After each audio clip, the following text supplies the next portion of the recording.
ഇതിങ്ങനെ നാൾക്ക് നാളിങ്ങനെ ശക്തമായി തന്നെ മുന്നേറുന്നത് കാണുമ്പോ അങ്ങനെ പറയാ, തൽക്കാലം മൂതൂ ബിഗൈളിക്കും. അർത്ഥം പേരോടിന് അറിയാലോ, ഞാൻ പറയില്ല കേട്ടോ. അപ്പോ തുടരട്ടെ. നിങ്ങൾ ചിന്തിച്ചു നോക്കൂ, എന്താ പറഞ്ഞത്? എന്താ ഇവിടെ പറഞ്ഞത്? എന്താ? മദീനത്ത് പോയി പ്രസംഗിക്കാൻ ധൈര്യമുണ്ടോ?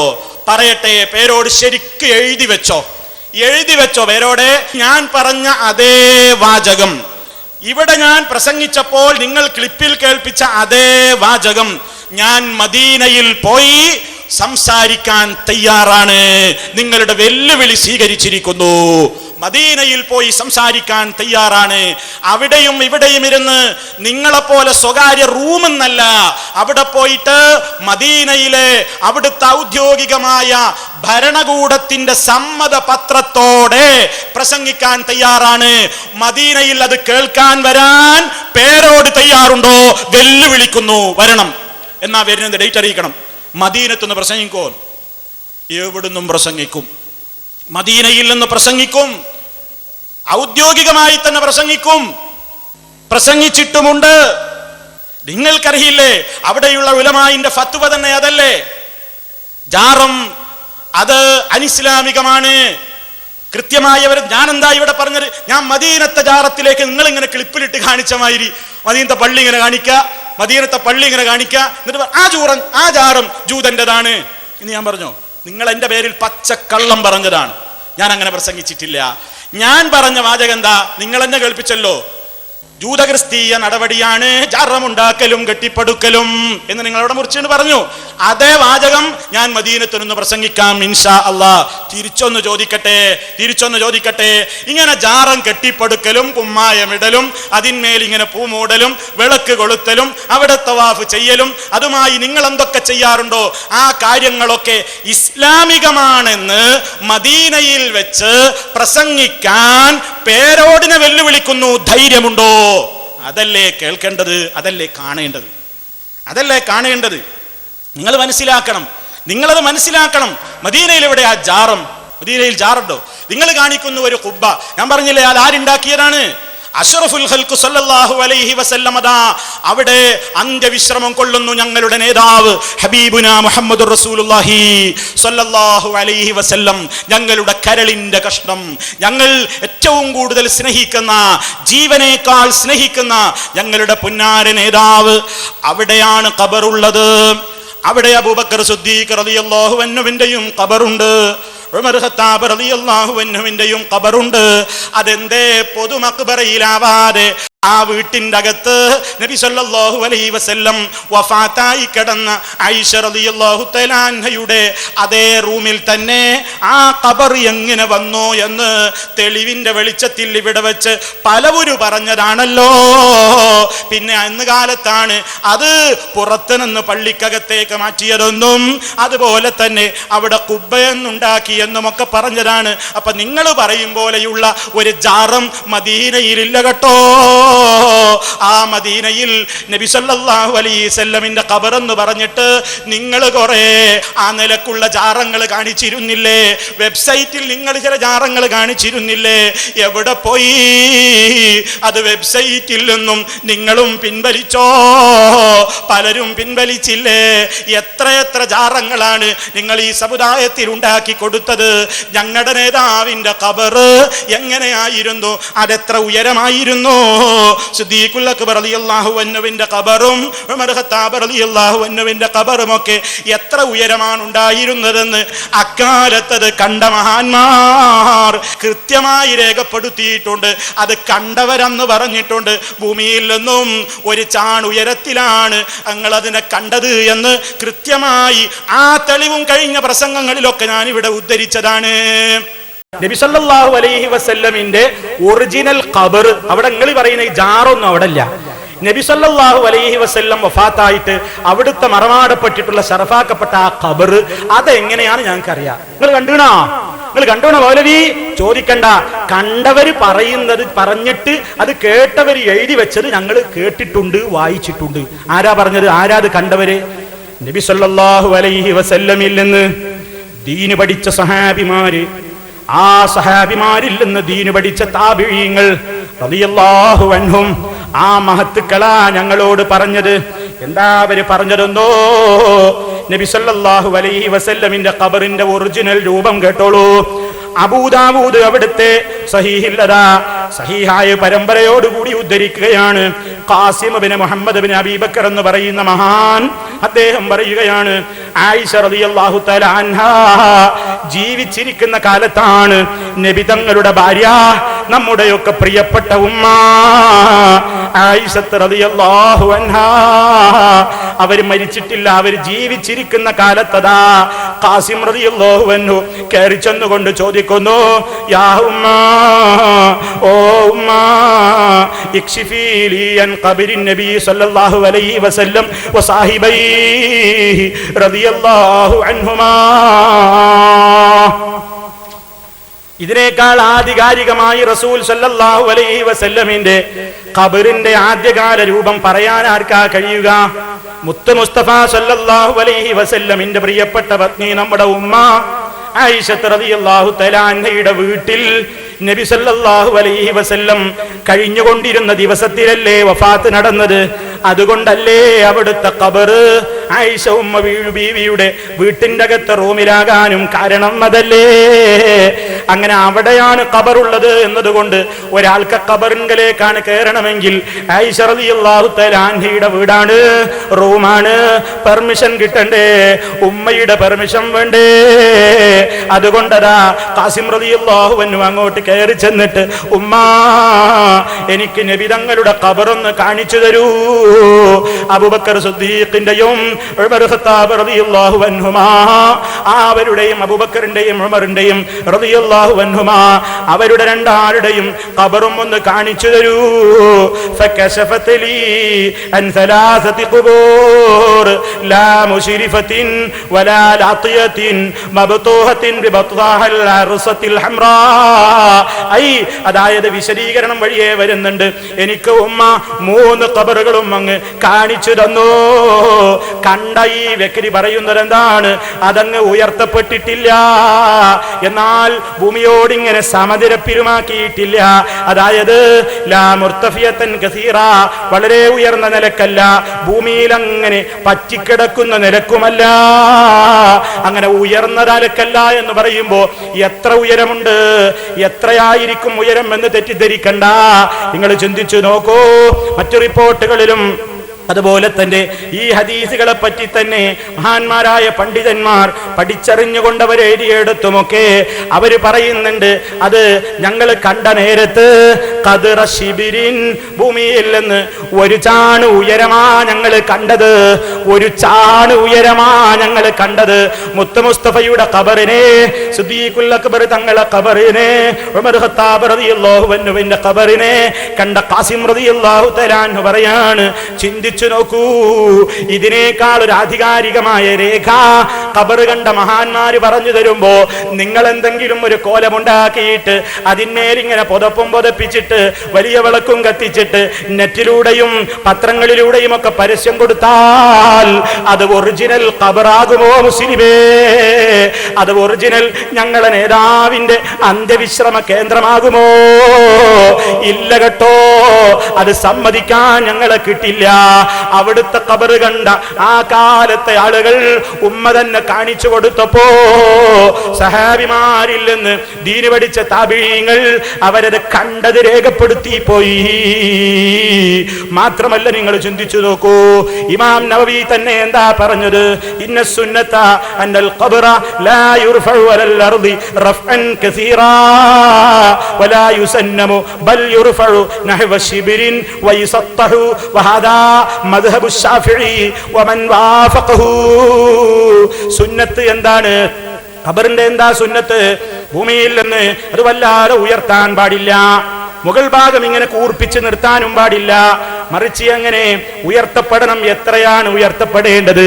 നഹ്വ ശിബിരിൻ, നഹ്വ ശിബിരിൻ, ഒരു ചാണാണ് ഉയർത്തപ്പെടേണ്ടത്. എന്നിട്ട് മുകൾ ഭാഗം കൂർപ്പിച്ച് നിർത്താതെ ഒന്ന് കൈക്കോട്ട് കൊണ്ടോ മറ്റോ ഒന്നിങ്ങനെ ഒന്ന് പരത്തി ഒന്നിങ്ങോട്ട് വടിച്ചു നിർത്തുന്ന നിലക്ക് അങ്ങനെ മുസത്തഹായി നിർത്തുന്നതാണ്, അതാണ് വേണ്ടത്. വഹദാ മദ്ഹബു ശാഫിഈ, ഇമാം ശാഫിഈ റളിയല്ലാഹു അൻഹുവിന്റെ മദ്ഹബ് ഇതാണ് കൂട്ടരേ.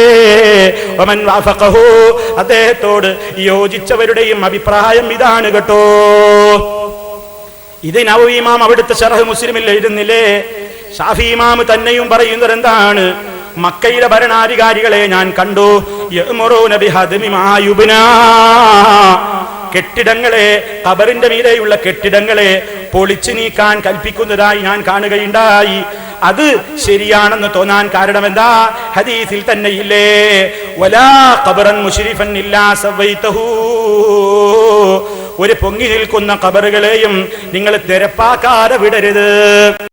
പക്ഷേ നിങ്ങളിന്റെ പ്രസംഗം കേൾക്കൂല്ലോ, നിങ്ങൾ കേൾക്കുവോ? എന്തായിരുന്നു കഴിഞ്ഞ പ്രാവശ്യം വന്നപ്പോ ഇവിടെ വന്ന് ഇറങ്ങുമ്പോഴേക്കാണ് സലഫിക്ക് മറുപടി, എന്താ യാ ഉഷാറ് പോയോ, ഇപ്പൊ എന്താ ബാനറൊന്നും ഇല്ലാത്ത?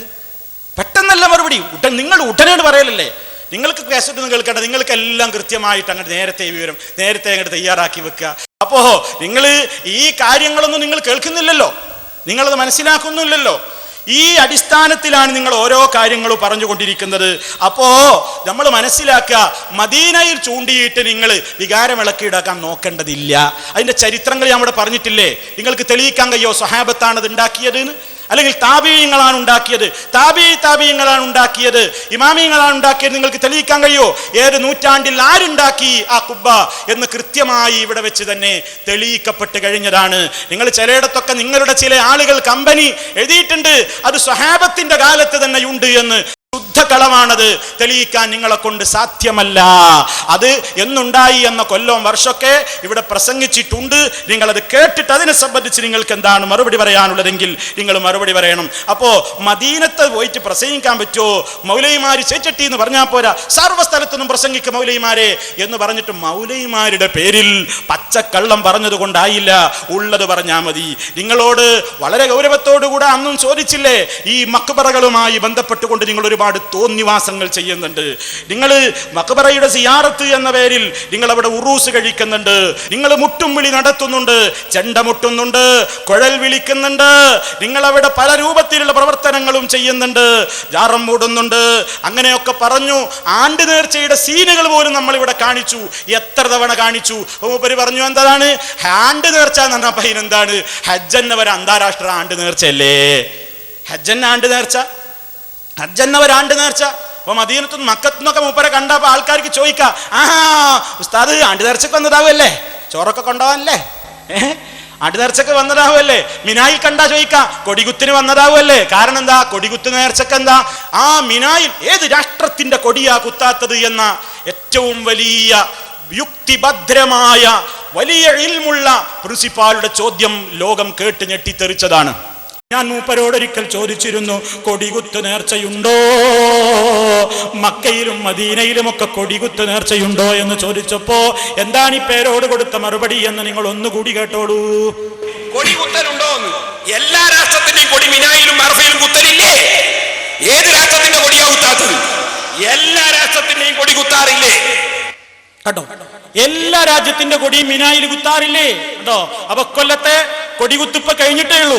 എടേ ഒരുപാട് ആൾക്കാർ ഇപ്പൊ ഇന്ത്യയിൽ നിന്ന് ആയിരക്കണക്കിന് ജനങ്ങൾ മഹത്തായ വർഷം തോറും നടത്തി വരാറുള്ള മിനായിലെയും അറഫാത്തിലെയും മക്കയിലെയും ഒക്കെ കൊടികുത്ത് നേർച്ച കഴിഞ്ഞ് ചീരണിക്കൊട്ടയിട്ട് ഇറങ്ങിപ്പോ നാട്ടില്.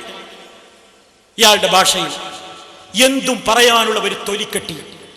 എന്താണ് ഈ കോലത്തിൽ മറുപടി പറയുന്നത്? ഇനി സുഹൃത്തുക്കളെ, അത് മാത്രാണോ പറഞ്ഞറിയാൻ ചോദിച്ചില്ലേ? ആണ്ടുനേർച്ചയുണ്ടോ മക്കത്ത് എന്ന് ചോദിച്ചപ്പോ, മക്കയിൽ ആണ്ടുനേർച്ചയുണ്ടോ എന്ന് ചോദിച്ചപ്പോ മൂപ്പര് നൽകിയ മറുപടി എന്താന്ന് പറഞ്ഞത് കേട്ടോളൂ. മക്കയിൽ ആണ്ടുണ്ടോ? ഉണ്ട്, ഉണ്ട്. എന്താണ് ഈ ഹജ്ജ് എന്ന് പറഞ്ഞത്? ഇബ്രാഹിം നബി അലൈഹിസ്സലാത്തു വസ്സലാമും ഇസ്മായിൽ അലൈഹിസ്സലാത്തു വസ്സലാമും കൊല്ലത്തിലൊരു പ്രാവശ്യം അവരെ അനുസ്മരിച്ചുകൊണ്ട് അവിടെ പോയി സൽക്കർമ്മം നടത്താൻ വേണ്ടി ക്ഷണിച്ചിരിക്കുന്നു. അത് ആണ്ടിലൊരിക്കൽ അവിടെ നടന്നുകൊണ്ടിരിക്കുന്നു. ആണ്ട് തന്നെയല്ലേ അത്? അത് നേർച്ചയാക്കലുണ്ടോന്ന്? ഹജ്ജ് നേർച്ചയാക്കലില്ലേ? കേട്ടോ, ആണ്ട് തന്നെയല്ലേ അത്? പിന്നെ നേർച്ച, ഹജ്ജ് നേർച്ചയാക്കലില്ലേ? അപ്പൊ ആണ്ട് പ്ലസ് നേർച്ച, ആണ്ട് നേർച്ച എന്താ തഫ്സീർ? നല്ല ബുദ്ധിയാ, ധൈര്യൊള്ളിക്കണ്ട മണ്ട. ഇപ്പൊ ആൾക്കാരെ ആണ്ട് നേർച്ചക്ക് പോയി വന്നിരിക്കുകയാണ്. എന്താ സുഹൃത്തുക്കളെ, ഇതൊന്നും ഒരിക്കലും വിശദീകരിക്കേണ്ടതില്ല, എല്ലാവർക്കും മനസ്സിലാകണ പൊട്ടത്തരങ്ങളായി പറയണമൊക്കെ. എല്ലാവരുടെ മനസ്സിലും അതുണ്ടല്ലോ. അതൊക്കെ ആളുകൾക്ക് മനസ്സിലുണ്ട്. മാത്രല്ല, അന്ന് നമ്മൾ പറഞ്ഞു, നിങ്ങൾ ഈ മുട്ടും വിളി നടത്തുന്നു, ചെണ്ട, ഉഴൽവിളി, കരിമരുന്ന്, ഇതൊക്കെ ധാരാളമായി ഇവിടെയുള്ള ഈ പ്രത്യേകമായ നിങ്ങളുടെ ഈ ആചാരങ്ങളിൽ കണ്ടുകൊണ്ടിരിക്കുന്നുണ്ട്. അതിൻ്റെ എല്ലാ തെളിവുകളും നമ്മൾ കൃത്യമായിട്ട് പറഞ്ഞു. പേരോട് ഒഴിഞ്ഞു മാറാൻ നോക്കുന്നുണ്ട്. പേരോട് എന്താ പറയുന്നറിയോ? ഞങ്ങൾ അങ്ങനെയൊക്കെ ചെയ്യേ, ഞങ്ങൾ വലിയ നല്ലവരായ ആളുകളല്ലേ. ഞങ്ങൾ എന്ന് പറഞ്ഞാൽ സമസ്ത അതൊക്കെ പണ്ടേ എതിർത്തതാണ്. നേർച്ചയിൽ അനാചാരങ്ങൾക്ക് ഞങ്ങൾ എതിരാണ്. ഞങ്ങളുടെ മഹാന്മാരതൊക്കെ എതിർത്തതാണ്. ചെണ്ടമുട്ടിന് ഞങ്ങൾ എതിരാണ്, കുഴൽവിളിക്കെതിരാണ് എന്ന നിലക്കൊക്കെ ഇവിടെ പ്രസംഗിച്ചു. എന്നിട്ട് പറഞ്ഞു, എപ്പോഴും പറയും, ഈ പാവപ്പെട്ടവൻ കൊണ്ടോട്ടി പോയിട്ട് പ്രസംഗിച്ചിട്ടുണ്ട്, കൊണ്ടോട്ടി നേർച്ചക്കെതിരെ. ഈ പാവപ്പെട്ടവൻ പുതിയങ്ങാടിയിൽ പോയി എവിടുത്തതിനെതിരെ പ്രസംഗിച്ചിട്ടുണ്ട്. പാവപ്പെട്ട മൂപ്പരിക്ക് എൻ്റെ ഈ പാവപ്പെട്ട ചോദ്യത്തിന് ഉത്തരം പറയാൻ മാത്രം നേരല്ല. ഒന്ന് ആലോചിച്ചു നോക്ക്. ഈ പാവപ്പെട്ടവൻ ചില ചോദ്യം ചോദിച്ചില്ലേ, എവിടെ പോയി നിങ്ങളുടെ ശൗര്യം? കാണട്ടെ കാണട്ടെ കാണട്ടെ. എന്താ നിങ്ങളോട് പറഞ്ഞത്? നിങ്ങൾ പറഞ്ഞില്ലേ ഞങ്ങൾ ആരും എതിർത്തില്ല, ആരോ എന്തോ എഴുതിയിട്ടുണ്ട്, ഞങ്ങളെ ഉത്തരവാദിയല്ല. ആരോ എന്തോ അല്ല, ഉത്തരവാദിത്ത ബോധത്തോടെയാ പറയുന്നത്. ശാലിയാത്തിയെ കേട്ടിട്ടുണ്ടോ? പേരോട് കേട്ടിട്ടുണ്ടോ? പേരോടെ ശാലിയാത്തി എന്ന് പറയുന്ന നിങ്ങളുടെ പ്രഗത്ഭ നേതാവിനെ കേട്ടിട്ടുണ്ടോ? ആ നേതാവാ പറഞ്ഞത്. കുറിച്ചു വെച്ചോ, ഇനി കേസറ്റോ കേൾക്കൂല, ആരെങ്കിലും വിട്ടിട്ടുണ്ടാവൂല, നോട്ടെങ്കിലും എഴുതിയെടുക്ക്. എന്ത്? ശാലിയാത്തിയുടെ ഫത്വ. എന്താ ശാലിയാത്തിയുടെ ഫത്വയിലുള്ളത്?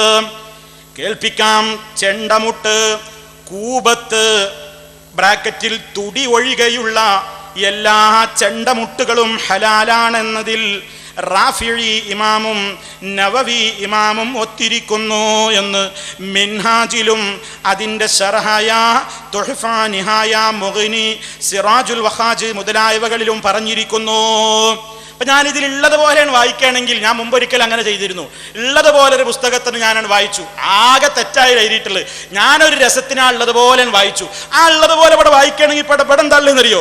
ഇമാം നവമിയായി അങ്ങനെയുണ്ടോ? അപ്പം അതുപോലെ വായിച്ചാൽ അങ്ങനെ ഉണ്ടാവും. ഞാൻ അന്ന് ഇവരുടെ ഈ കാര്യങ്ങൾ വിശദീകരിച്ചു കൊണ്ടിരിക്കുമ്പോൾ വേറൊരു പുസ്തകം വായിച്ചപ്പോൾ ഇബ്നു ദഖീഖുൽ ഈദ് എന്നത് ഇവർ എഴുതി വടക്കാക്കിയത് അതേ രൂപത്തിലാണ് വായിച്ചു. ഇപ്പം അതാണ് ക്ലിപ്പ്.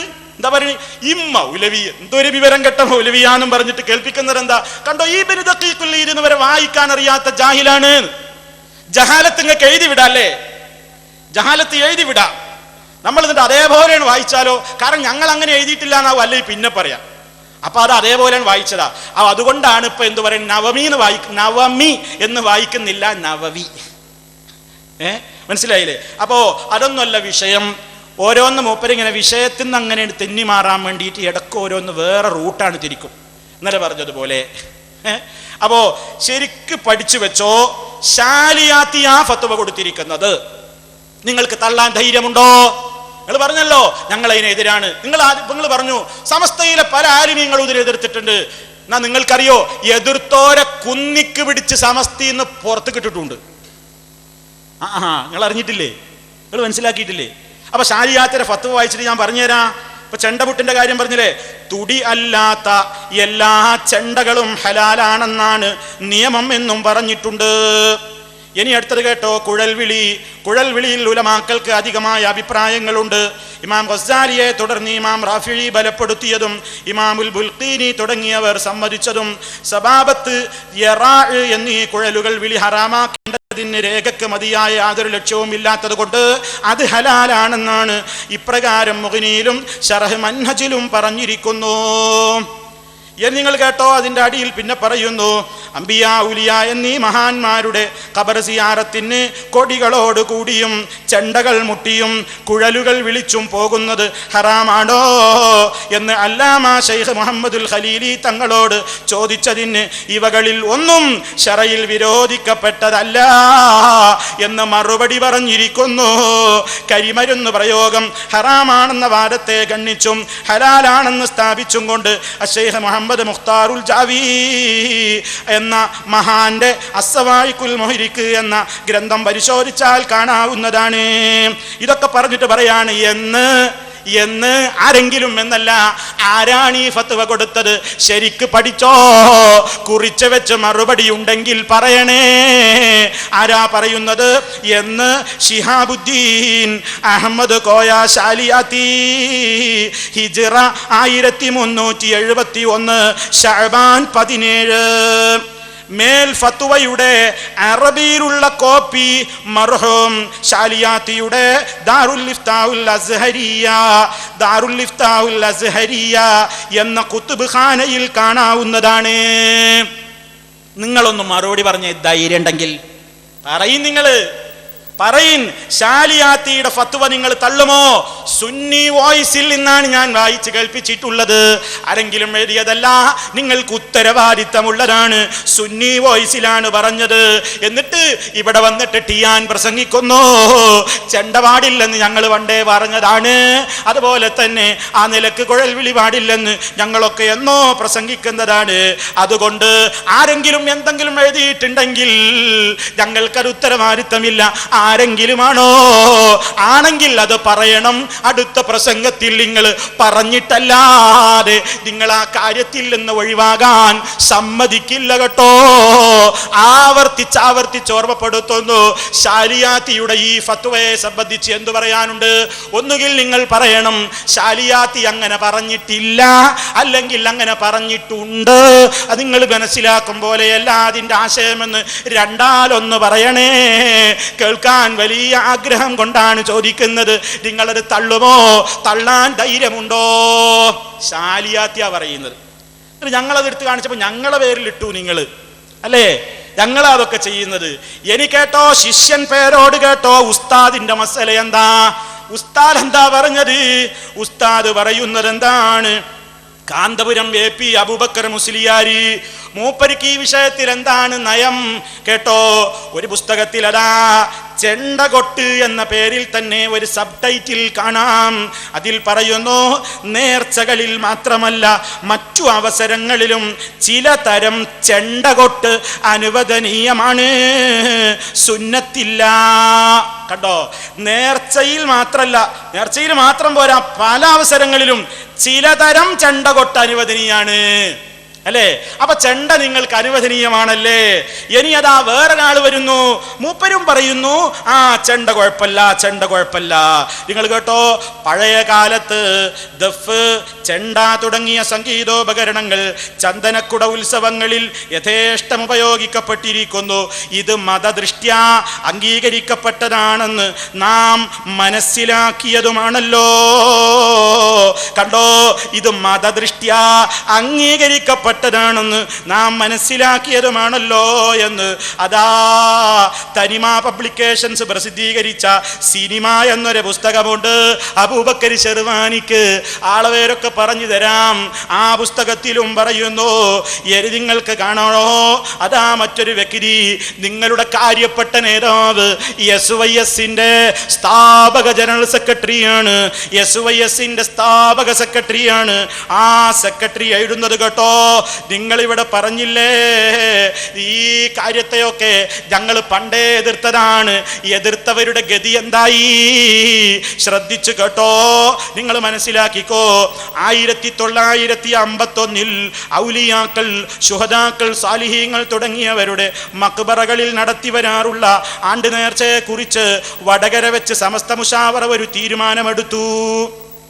ശ്രദ്ധിച്ചു കേട്ടോളിൻ. അഹ്ലുസുന്നത്തി വൽ ജമാഅത്തിലെ ഉലമായിന്റെ ദൃഷ്ടിയിൽ നിരോധിക്കപ്പെട്ട കാര്യങ്ങൾ അത്തരം നേർച്ചകളിൽ നിന്ന് ഒഴിവാക്കണമെന്ന് ഉപദേശിക്കുന്ന ഒരു തീരുമാനമായിരുന്നു അത്. ഈ തീരുമാനത്തിന്റെ മറ പിടിച്ചുകൊണ്ടുള്ള സമസ്തയുടെ മുഖപത്രമായിരുന്ന അൽ ബയാനിൽ അതിൻ്റെ മുഖ്യപത്രാധിപരായിരുന്ന കാടേരി മുഹമ്മദ് മുസ്ലിയാർ നേർച്ചകളിലെ ചെണ്ടകൊട്ട്, കുഴൽവിളി, കരിമരുന്ന് പ്രയോഗം തുടങ്ങിയവയെ ആക്ഷേപിച്ചുകൊണ്ടൊരു ലേഖനമെഴുതി. കാടേരി മുസ്ലിയാർ ഈ അനാചാരങ്ങളെ എതിർത്തുകൊണ്ടൊരു ലേഖനം എഴുതിയാൽ എന്താ വേണ്ടത്? അയാളതിന് പ്രോത്സാഹിപ്പിക്കല്ലേ വേണ്ടത്? എന്താ നിങ്ങൾ ചെയ്തത്? പ്രസ്തുത ലേഖനത്തെ അഹമ്മദ് ഹാജി എലത്തൂർ അദ്ദേഹത്തിന്റെ ഹിദായത്തുൽ മുഅ്മിനീൻ പത്രത്തിലൂടെ നിശിതമായി വിമർശിച്ചെഴുതി. ഈ സംഭവം സുന്നി പണ്ഡിതർക്കിടയിൽ വലിയൊരു കോളിളക്കം സൃഷ്ടിച്ചു. എന്തിനാ നിങ്ങൾ അനുകൂലിക്കുന്നുവെങ്കിൽ കോളിളക്കം ഉണ്ടാകുന്നത്? എന്തിനാ കോളിളക്കമുണ്ടായത്? അപ്പൊ അത് അംഗീകരിക്കാത്ത ഒരു പട നിങ്ങളുടെ ആ കമ്പനിയിൽ, ആ സമസ്ത കമ്പനിയിൽ ഉണ്ടായത് കൊണ്ടല്ലേ ഈ നിയമം എഴുതി വെച്ച കാടേരിക്കെതിരെ കോളിളക്കമുണ്ടായത്? പേരോട് മറുപടി പറയേണ്ടതാണ്. നിങ്ങൾ ചിന്തിച്ചു നോക്കൂ, ഈ സംഭവം സുന്നി പണ്ഡിതർക്കിടയിൽ വലിയൊരു കോളിളക്കം സൃഷ്ടിച്ചു. ഇതിനെ സംബന്ധിച്ച് ചർച്ച ചെയ്ത് തീരുമാനിക്കാൻ വാളക്കുളത്ത് വെച്ച് സമസ്തയുടെ ഒരു മുശാവറ വിളിച്ചുകൂട്ടി. ബഹുമാനപ്പെട്ട പാനായിക്കുളം അബ്ദുറഹ്മാൻ മുസ്ലിയാരുടെ അധ്യക്ഷതയിൽ കൂടിയ ആ മുശാവറയിൽ കാടേരിയുടെ ലേഖനത്തിലെ പ്രയോഗം ശരിക്ക് പഠിച്ചോ, ശരിക്ക് കേട്ടോ. കാടേരിയുടെ ലേഖനത്തിലെ പ്രയോഗം തനി വഹാബിസമാണ്, തനി വഹാബിസമാണെന്നും അതുകൊണ്ട് തന്നെ കാടേരിയെ പുറത്താക്കണമെന്നും ശക്തിയായി വാദിച്ചത് സദഖത്തുള്ള മുസ്ലിയാരായിരുന്നു. തന്മൂലം കാടേരി രാജിവെക്കുകയാണുണ്ടായത്. ആ യോഗത്തിൽ ഈ ലേഖകനും ഒരു ദൃക്സാക്ഷിയായിരുന്നു. അപ്പൊ സമസ്ത അംഗീകരിച്ചോ തള്ളിയോ? സമസ്ത തള്ളി. ആരുടെ ലേഖനം? ചെണ്ടക്കും കുഴൽ വിളിക്കും എതിരെ അവരുടെ കൂട്ടത്തിലെ ഒരു പണ്ഡിതൻ തന്നെ കുറച്ച് പടച്ചോനെ പേടിച്ച് എഴുതിയപ്പോ അയാളെ പിടിച്ച് കുന്നിക്ക് പിടിച്ച് പുറത്തേക്ക് എറിഞ്ഞു. അംഗീകരിച്ചതാണോ? ഇല്ല. എന്നിട്ടാണ് നിങ്ങൾ എതിർത്തു എന്ന് പറയുന്നത്. അതുകൊണ്ട് നിങ്ങളോട് ആവർത്തിച്ച് ഓർമ്മപ്പെടുത്തുന്നു, നിങ്ങൾ എന്ത് ചെയ്യണം? നിങ്ങൾ ഇവിടെ വന്നുകൊണ്ട് പറയണം എന്താണ് ഈ വിഷയത്തിന്റെ നിജസ്ഥിതി എന്ന്. ഷാലിയാത്തിയുടെ ഫത്ത് ഓർമ്മപ്പെടുത്തുന്നു, മറക്കരുത്. സുന്നി വോയിസിൽ നിന്നാണ് വായിച്ചിട്ടുള്ളത്, മറന്നു പോകരുത്. മാത്രമല്ല മമ്പുറത്തെ കൊടിയെടുക്കുമ്പോ നമ്മളന്ന് പറഞ്ഞിരുന്നു, മഴ പെയ്യാൻ മമ്പുറത്തെ കൊടി. ഇത് നമ്മളന്ന് കാണിച്ചതാണ്. മഴ പെയ്യാൻ മമ്പുറത്തെ കൊടിയെടുക്കുന്ന ഒരു പതിവുണ്ടായിരുന്നു. ആ പതിവ് അന്നുമുണ്ട്. മുട്ടും വിളിയുമൊക്കെ നമ്മൾ വിശദീകരിച്ചതാണ്. ഞാൻ അതിലേക്കൊന്നും ഇപ്പൊ പ്രവേശിക്കുന്നില്ല. മുട്ടും വിളിയൊക്കെ അന്നുണ്ടായിരുന്നു. നിങ്ങൾ മറുപടി പറഞ്ഞിട്ടില്ല. നിങ്ങൾ ഈ സിറാജിൽ വന്ന ഈ ലേഖനത്തെക്കുറിച്ച് നിങ്ങൾക്ക് എന്തു പറയാനുണ്ട്? മമ്പുറം തങ്ങളുടെ കാലത്തും അങ്ങനെ ഉണ്ടായിരുന്നു എന്ന് പറഞ്ഞപ്പോ ഇയാൾ എവിടെയോ വെച്ച് കളിയാക്കി എന്ന് കേട്ടിട്ടുണ്ട്. ഇയാൾ പറയണേ അതെങ്ങനെ മമ്പർത്ത തങ്ങളെ ജാറത്തുനിന്ന് കൊടി, മമ്പർത്ത തങ്ങൾ ജീവിച്ചിരിക്കുമ്പോ തന്നെ കൊടിയെടുക്കുക? അതെങ്ങനെ ശരിയാവുക മൗലവി? ജീവിച്ചിരിക്കുന്ന ആളെങ്ങനെ പിന്നെ അയാളുടെ കബറും പുറത്ത് തന്നെ കൊടിയെടുക്കലേ? അതിന് നിങ്ങൾ സിറാജിനോട് ചോദിച്ചു നോക്ക്. സിറാജിലുണ്ട്, അതിന്റെ കഥയും പറയുന്നുണ്ട്. മമ്പർത്ത തങ്ങൾ ഏത് കബറിന്നാ എടുത്തത് അതൊക്കെ വായിച്ചിട്ട് ഇങ്ങോട്ട് വാ, എന്നിട്ട് മറുപടി ഒന്ന് പറഞ്ഞു കൊടുക്ക്. മമ്പർത്ത തങ്ങൾ മുട്ടും വിളിയെ അനുകൂലിച്ചിട്ടുണ്ടോ ഇല്ലേ എന്ന് നിങ്ങൾ ആ സിറാജ് വായിച്ചു കൊണ്ട് പറയണം. എന്താ ജനങ്ങൾക്കിടയിൽ നിന്ന് വായിച്ചു കൊടുത്താൽ അതാണ് വളരെ കൃത്യമായി വിനയത്തോടുകൂടെ നിങ്ങളോട് ചോദിക്കുവാനുള്ളത്. അതുകൊണ്ട് ആവർത്തിച്ച് ഓർമ്മപ്പെടുത്തുന്നു, മറന്നു പോകരുത്. ഷാലിയാത്തിയുടെ ഫത്വ നിങ്ങളുടെ മുന്നിൽ നിങ്ങൾ അതിനെ എതിർത്തിട്ടില്ല, അംഗീകരിച്ചിരിക്കുകയാണ് എന്ന് തെളിയിക്കാൻ തയ്യാറാണ്. മറിച്ച് ഷാലിയാത്തി അങ്ങനെ പറഞ്ഞിട്ടില്ല എന്ന് തെളിയിക്കാൻ പേരോട് മുസ്ലിയാർ തയ്യാറുണ്ടോ? അതാണ് ഇവിടുത്തെ വിഷയം. ഇനി അടുത്ത വിഷയത്തിലേക്ക് പ്രവേശിക്കാം. അതെന്താ? സ്വലാത്തിന്റെ വിഷയമാണ്. സ്വലാത്ത് ചൊല്ലൽ മഹാനായ നബി സല്ലല്ലാഹു അലൈഹി വസല്ലമിന്റെ പേരിൽ സ്വലാത്ത് സംബന്ധമായിട്ടുള്ള കാര്യങ്ങളൊക്കെ വിശദമായി തന്നെ നമ്മൾ പറഞ്ഞതാണ്. അതാ പരിശുദ്ധ ഖുർആനിൽ തന്നെ കാണുന്നു, ഇന്നല്ലാഹ വ മലായികതഹു യുസല്ലൂന അലൻ നബി യാ അയ്യുഹല്ലദീന ആമനൂ സല്ലൂ അലൈഹി വസല്ലിമൂ തസ്ലീമാ. ആ നിലക്ക് കൃത്യമായിട്ട് അതൊക്കെ വിശദീകരിച്ചതാണ്. അതൊക്കെ കേട്ടില്ലെന്ന് നടിച്ചുകൊണ്ട് ആളുകളെ പറ്റിക്കാൻ വേണ്ടി പേരോട് മുസ്ലിയാർ ഇവിടെ ചെയ്ത എൻ്റെ പേരിൽ നടത്തിയ ആരോപണങ്ങൾ കേട്ടോളൂ. അദ്ദേഹം പറയുന്നത് എന്താണ്? നമ്മൾ സ്വലാത്തിനെതിരാണ്, അങ്ങനെ നമ്മുടെ പേരിൽ പറയുന്ന ആരോപണങ്ങളുടെ ക്ലിപ്പുകൾ ഒന്ന് കേട്ടോളൂ. എന്തൊരു ഞാൻ വിശദീകരിച്ചു തരാം.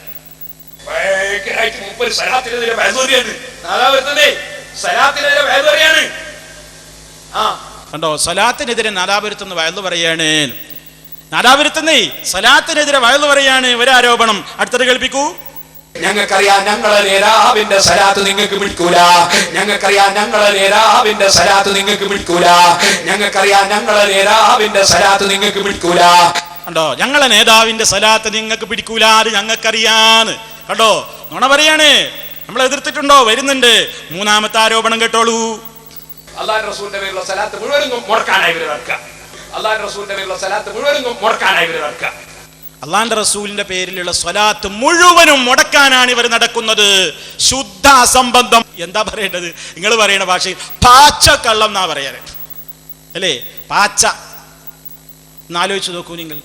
ഇവിടെ ഈ പ്രഭാഷണങ്ങളിൽ ഏത് പ്രഭാഷണം കഴിയുമ്പോഴും സഹോദരന്മാരെ നമ്മൾ വിശദീകരിക്കാറുണ്ട് സ്വലാത്തിന്റെ മഹത്വങ്ങളും പുണ്യങ്ങളും ഒക്കെ. നിങ്ങൾ കേൾക്കണോ?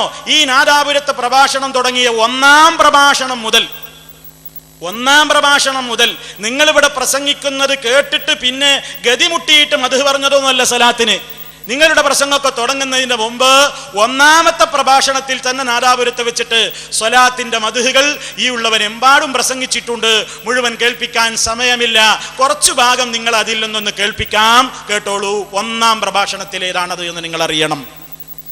എന്താ സുഹൃത്തുക്കളെ, സ്വലാത്ത് ചെല്ലലിന് ആർക്കെങ്കിലും എതിർപ്പുണ്ടോ? സ്വലാത്ത് ചെല്ലൽ വളരെ പുണ്യമുള്ള സംഗതി. അവര് പറയുന്നത് മൗലൈമാര് സ്വലാത്ത് ചെല്ലൂല, ഇവർക്ക് സ്വലാത്തിനോട് അലർജിയാണ്. കാരണം റസൂലുള്ള ഇവർക്ക് ഏറ്റവും വെറുപ്പുള്ള ആളാണ്. അതുകൊണ്ട് റസൂലുള്ളാഹിയുടെ പേരിൽ സ്വലാത്ത് ചൊല്ലൽ പാടില്ലെന്നാണ് ഇവർ പറയുന്നത്. എൻ്റെ പ്രിയപ്പെട്ട മുഅ്മിനീങ്ങളെ, നിങ്ങൾ തെറ്റിദ്ധരിക്കരുത്. മുജാഹിദുകളാണ് ഇവിടെ സ്വലാത്ത് ചൊല്ലാൻ പറയുന്നവര്. അല്ലാഹു തആല പറഞ്ഞിട്ടുണ്ടല്ലോ, ഇന്നല്ലാഹ വ മലായികതഹു യുസല്ലൂന അലൻ നബി യാ അയ്യുഹല്ലദീന ആമനൂ സല്ലു അലൈഹി വസല്ലിമൂ തസ്ലീമാ. സ്വലാത്തിന്റെ പോരിശ എന്താ? റസൂലുള്ളാഹി പറഞ്ഞില്ലേ, എന്റെ പേരിൽ ഒരാൾ ഒരു സ്വലാത്ത് ചൊല്ലിയാൽ അല്ലാഹു അവന് 10 ഗുണം പ്രതിഫലം നൽകുന്നതാണ്. അല്ലാഹുടെ പൊരുത്തം ഉദ്ദേശിച്ചിട്ട് ആ സ്വലാത്ത് ചെല്ലേണ്ടത് അല്ലേ? അള്ളാഹുവിന്റെ പൊരുത്തം ഉദ്ദേശിച്ചുകൊണ്ടാണ് സ്വലാത്ത് ചൊല്ലേണ്ടത്. ഇനി ആർക്കും തർക്കല്ല. പക്ഷെ ഇവരുടെ സ്വലാത്ത് നഗറിലെ സ്വലാത്ത് എന്തിനാ? ജനങ്ങളെ കാണിക്കാൻ വേണ്ടി സ്വലാത്ത് ചൊല്ലാനാണ് പറയുന്നത്.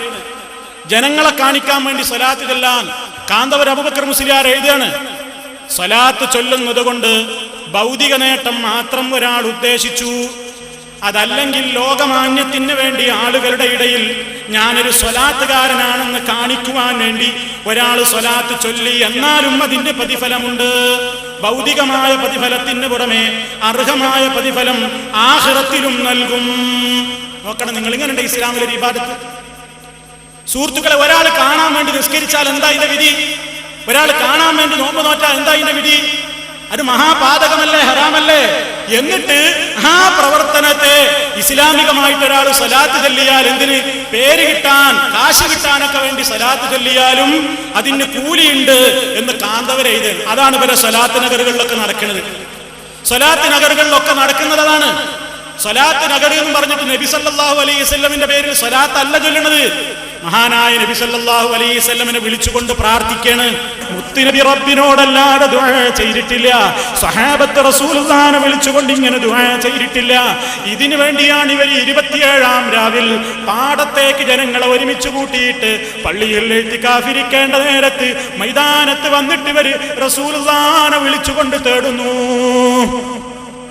ഇത് ഇസ്ലാമാണോ സുഹൃത്തുക്കളെ? ഇനി ഇവരുടെ ദിക്റിന്റെ കോലെന്താ? ഇവര് നമ്മളെ പറഞ്ഞു കളിയാക്കാറുണ്ട്, മുജാഹിദിന് ദിക്റില്ല, നമ്മൾക്കേ ദിക്റുള്ളൂ. അല്ലാഹു പറഞ്ഞല്ലോ, യാ അയ്യുഹല്ലദീന ആമനു ദിക്റുല്ലാഹ ദിക്റൻ കസീറാ വസബ്ബിഹൂഹു ബുക്റതൻ വഅസീലാ. ഓ മുഅ്മിനീങ്ങളെ, നിങ്ങൾ അല്ലാഹുവിനെ സൂക്ഷിക്കാരാളമായി നിങ്ങൾ അല്ലാഹുവിനെ ഓർക്കണേ. പ്രഭാതത്തിലും പ്രദോഷത്തിലും നിങ്ങൾ തസ്ബീഹ് വർദ്ധിപ്പിക്കണേ എന്ന് പടച്ച തമ്പുരാൻ നമ്മളോട് പറഞ്ഞല്ലോ. ദിവസവും നമ്മൾ അല്ലാഹുവിനെ നേരം വെളുത്തി എഴുന്നേറ്റ് രാത്രിയിൽ ഉറങ്ങാൻ കിടക്കുന്നത് വരെ ജീവിതത്തിന്റെ ഒരുപാട് ഘട്ടങ്ങളിൽ നമുക്ക് ദിക്റുകളുണ്ട്, ദുആകളുണ്ട്. ഈ ഉള്ളവന്റെ പരിധിയിൽ ഒതുങ്ങി നിന്നുകൊണ്ട് ഇസ്ലാമിൽ അല്ലാഹുവിന്റെ റസൂൽ പഠിപ്പിച്ച നിത്യജീവിതത്തിലെ പ്രാർത്ഥനകൾ, പ്രകീർത്തനങ്ങൾ എന്ന ഒരു ഓഡിയോ കാസറ്റിന്റെ ശേഖരം, അതുപോലെ തന്നെ വീഡിയോ CD-യുടെ പരമ്പര 20ഓളം CD-കളിലും 20ഓളം ഓഡിയോ കാസറ്റിലുമാക്കിയിട്ട് ഇപ്പോൾ രംഗത്തുണ്ട്. ഇൻഷാ അല്ലാഹ് അതിന്റെ ബാക്കി ഭാഗങ്ങളും ഇനി ഇൻഷാ അല്ലാഹ് ഷാർജയിൽ പോയിട്ട് അവതരിപ്പിക്കാനുണ്ട്. അതൊക്കെ നിങ്ങൾ വിദേശത്ത് നിന്നൊക്കെ വരുമ്പോൾ കൊണ്ടുവന്ന് കേൾക്കണം. കാരണം മുജാഹിദിന് ദിക്റില്ല എന്നാണ് പ്രചരണം, മുജാഹിദിന് ദുആ ഇല്ലെന്നാണ് പ്രചരണം. എന്നാൽ മുസ്ലിമീങ്ങൾ ചൊല്ലുന്ന സലാത്ത് അല്ലാഹുവിന്റെ റസൂല് പഠിപ്പിച്ച ഒരുപാട് സലാത്തുകളുണ്ട്. ആ കൂട്ടത്തിൽ ഏറ്റവും പോരിശയുള്ള സലാത്താണ് സലാത്തുൽ ഇബ്രാഹിമിയ. അത് മുത്തുനബി ഞങ്ങളോട് പഠിപ്പിച്ച സലാത്താണ്.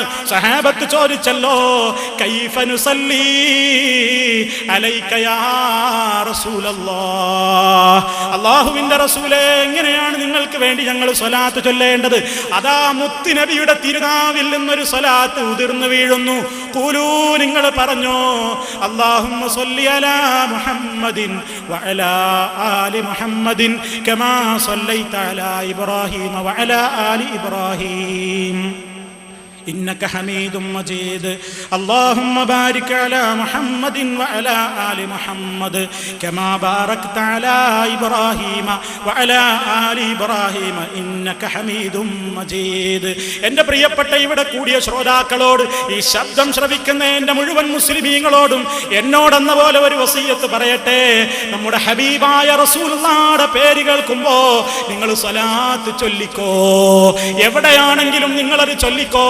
ഏത് സ്ഥലത്ത് വെച്ചാണെങ്കിലും നിങ്ങൾ റസൂലുള്ളാഹിയുടെ പേരിൽ സ്വലാത്ത് ചൊല്ലിക്കോ.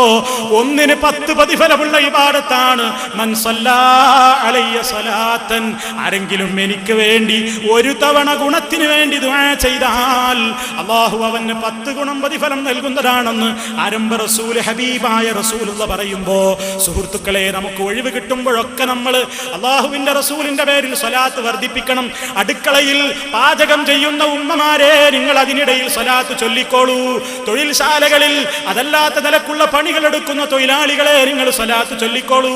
വാഹനങ്ങളിൽ കാറോടിച്ചു പോകുന്ന ബസ്സിൽ യാത്ര ചെയ്യുന്ന യാത്രക്കാരെ നിങ്ങൾ സ്വലാത്ത് ചൊല്ലിക്കോളൂ. ബസ് വെയിറ്റിംഗ് ഷെഡിൽ നിങ്ങൾ ബസ് കാത്തു നിൽക്കുന്ന നേരത്ത് സ്വലാത്ത് വർദ്ധിപ്പിച്ചോളൂ. കിട്ടുന്ന അവസരങ്ങളിലൊക്കെ ചൊല്ലിക്കോ. നമ്മുടെ ഹബീബിന്റെ പേരിൽ സ്വലാത്ത് ചൊല്ലിക്കോ. അതിലാർക്കും തർക്കല്ല. പക്ഷേ ഈ കള്ള സ്വലാത്തുകൾ ചൊല്ലണ്ട, നാരിയ സ്വലാത്ത് ചൊല്ലണ്ട, കമാലിയ ചൊല്ലണ്ട, താജുസ്സലാത്ത് ചൊല്ലണ്ട. അങ്ങനെ കുറെ സ്വലാത്തുകൾ ഉണ്ടല്ലോ. ഇവർക്ക് അത് ഇസ്ലാമിലുള്ള സ്വലാത്തല്ല. ഇതാണ് മുജാഹിദുകൾ പറയുന്നത്. കേട്ടല്ലോ, വിശദീകരിക്കേണ്ടതില്ല. നിങ്ങൾ കേട്ടില്ലേ, ഇവിടെ ഇദ്ദേഹം തുടക്കത്തിലേ പറഞ്ഞ ആരോപണം എന്താണ്? വയലിനെതിരെ പ്രസംഗിക്കുകയായി നബി സല്ലല്ലാഹു അലൈഹി വസല്ലമിന്റെ പേരിൽ സ്വലാത്തിനെതിരെ വയല് പറയുകയാണ് മൗലവി. ഇത് സ്വലാത്തിനെതിരെയുള്ള വയലാ? ഈ കേട്ടതൊക്കെ സ്വലാത്തിനെതിരെയുള്ള വയലാണോ?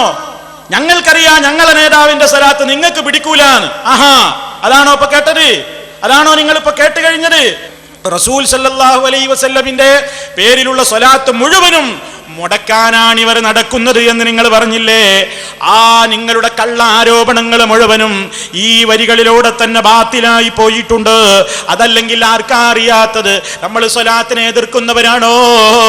അതേ അവസരത്തിൽ ഞാൻ അവിടെ പ്രസംഗിച്ച ആ 1-ാമത്തെ പ്രഭാഷണത്തിൽ അതിന്റെ ആദ്യ ഭാഗം നിങ്ങൾ ഇപ്പൊ കേട്ടു, അവസാന ഭാഗവും നിങ്ങൾ കേട്ടു.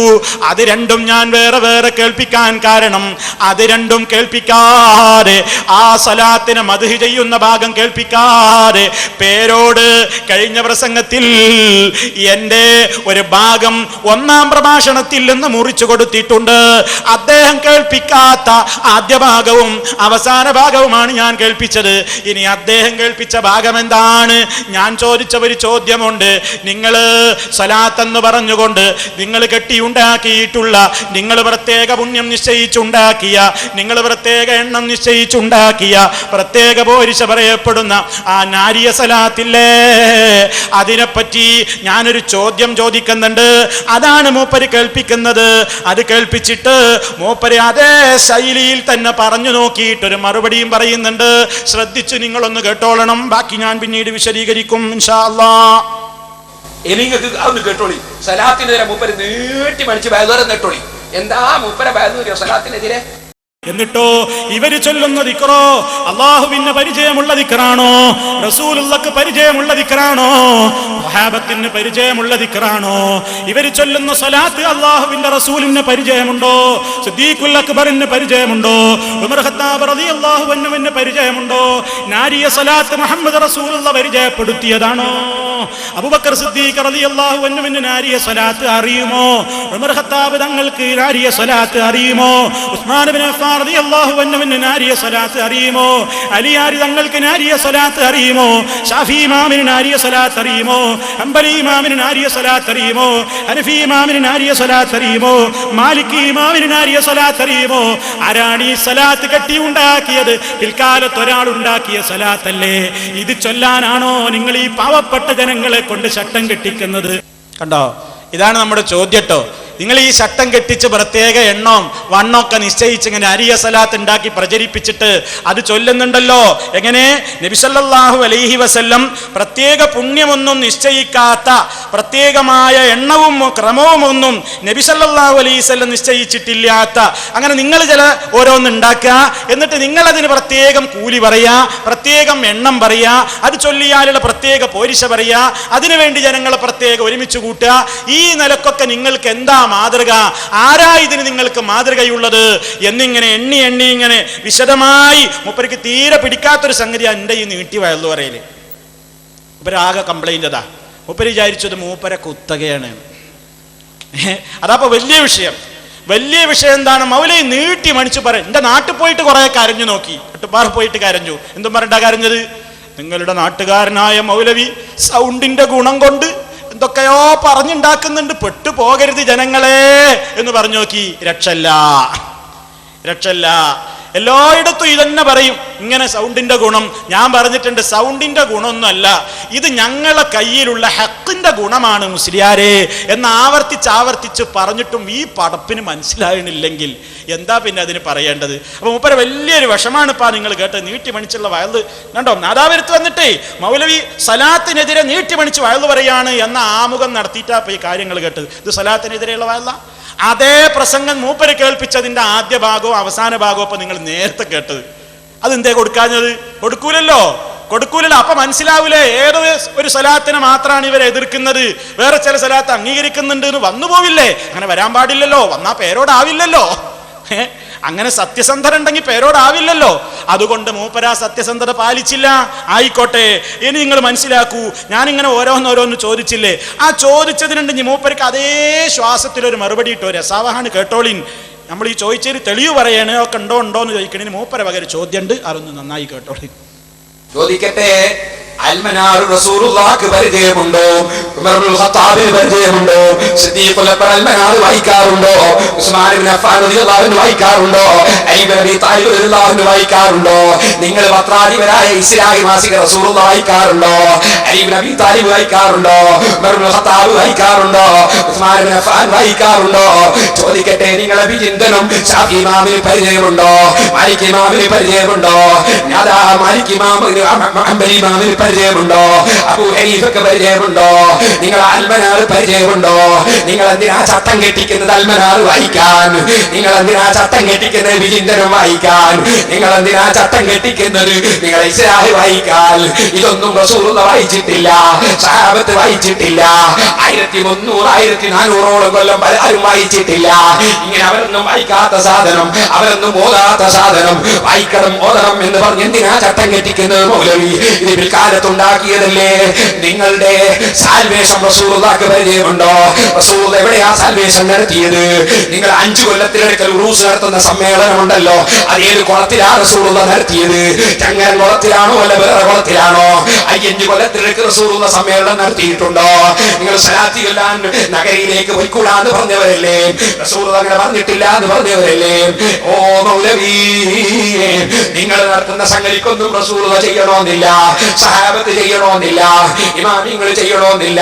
അല്ലാഹുവിന്റെ റസൂലിന്റെ പേരിൽ മുഅ്മിനീങ്ങൾ ഒരു സലാത്ത് ചൊല്ലുമ്പോ ആ സലാത്തിൽ റസൂലുള്ളാഹിന്റെ മദ്ഹ് കൂടി പറയുന്നത് കൊണ്ട് നിങ്ങൾക്ക് പിടിക്കുന്നില്ല അല്ലേ?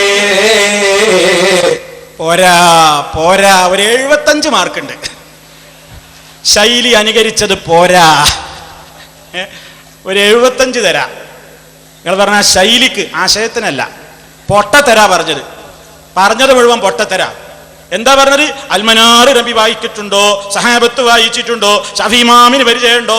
വിചിന്തനം എന്നൊക്കെയല്ലേ പറഞ്ഞത്.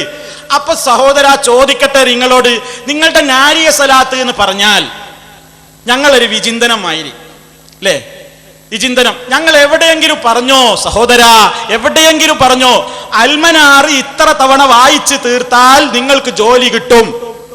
വിചിന്തനം ഇത്ര തവണ സുബഹിക്ക് ശേഷം 4444 പോകട്ടെ, ഒരു 4 വട്ടം വിചിന്തനം നിങ്ങൾ കൃത്യമായിട്ട് സുബഹിക്ക് ശേഷം മുടങ്ങാതെ പാരായണം ചെയ്താൽ എല്ലാ ഹാജത്തുകൾക്കും അത് വീട്ടാൻ അത് മതി എന്നിവിടെ ഞങ്ങൾ പറഞ്ഞോ. അൽമനാർ എന്താണ് ഈ സാധനത്തിന് തിരിഞ്ഞില്ല, വിചിന്തനം എന്താണ് തിരിഞ്ഞില്ല, ഇസ്ലാഹ് എന്താണ് തിരിഞ്ഞില്ല, എല്ലാം തിരിഞ്ഞില്ല. പോട്ടെ, സിറാജ് തിരിഞ്ഞോ നിങ്ങൾക്ക്? നിങ്ങളെ സിറാജ് അതും വായിക്കാറില്ലേ? വായിപ്പിക്കും ഞാൻ നിങ്ങളെ കൊണ്ട്. സിറാജ് കൊണ്ടുവന്നിട്ടുണ്ട് ഇവിടെ.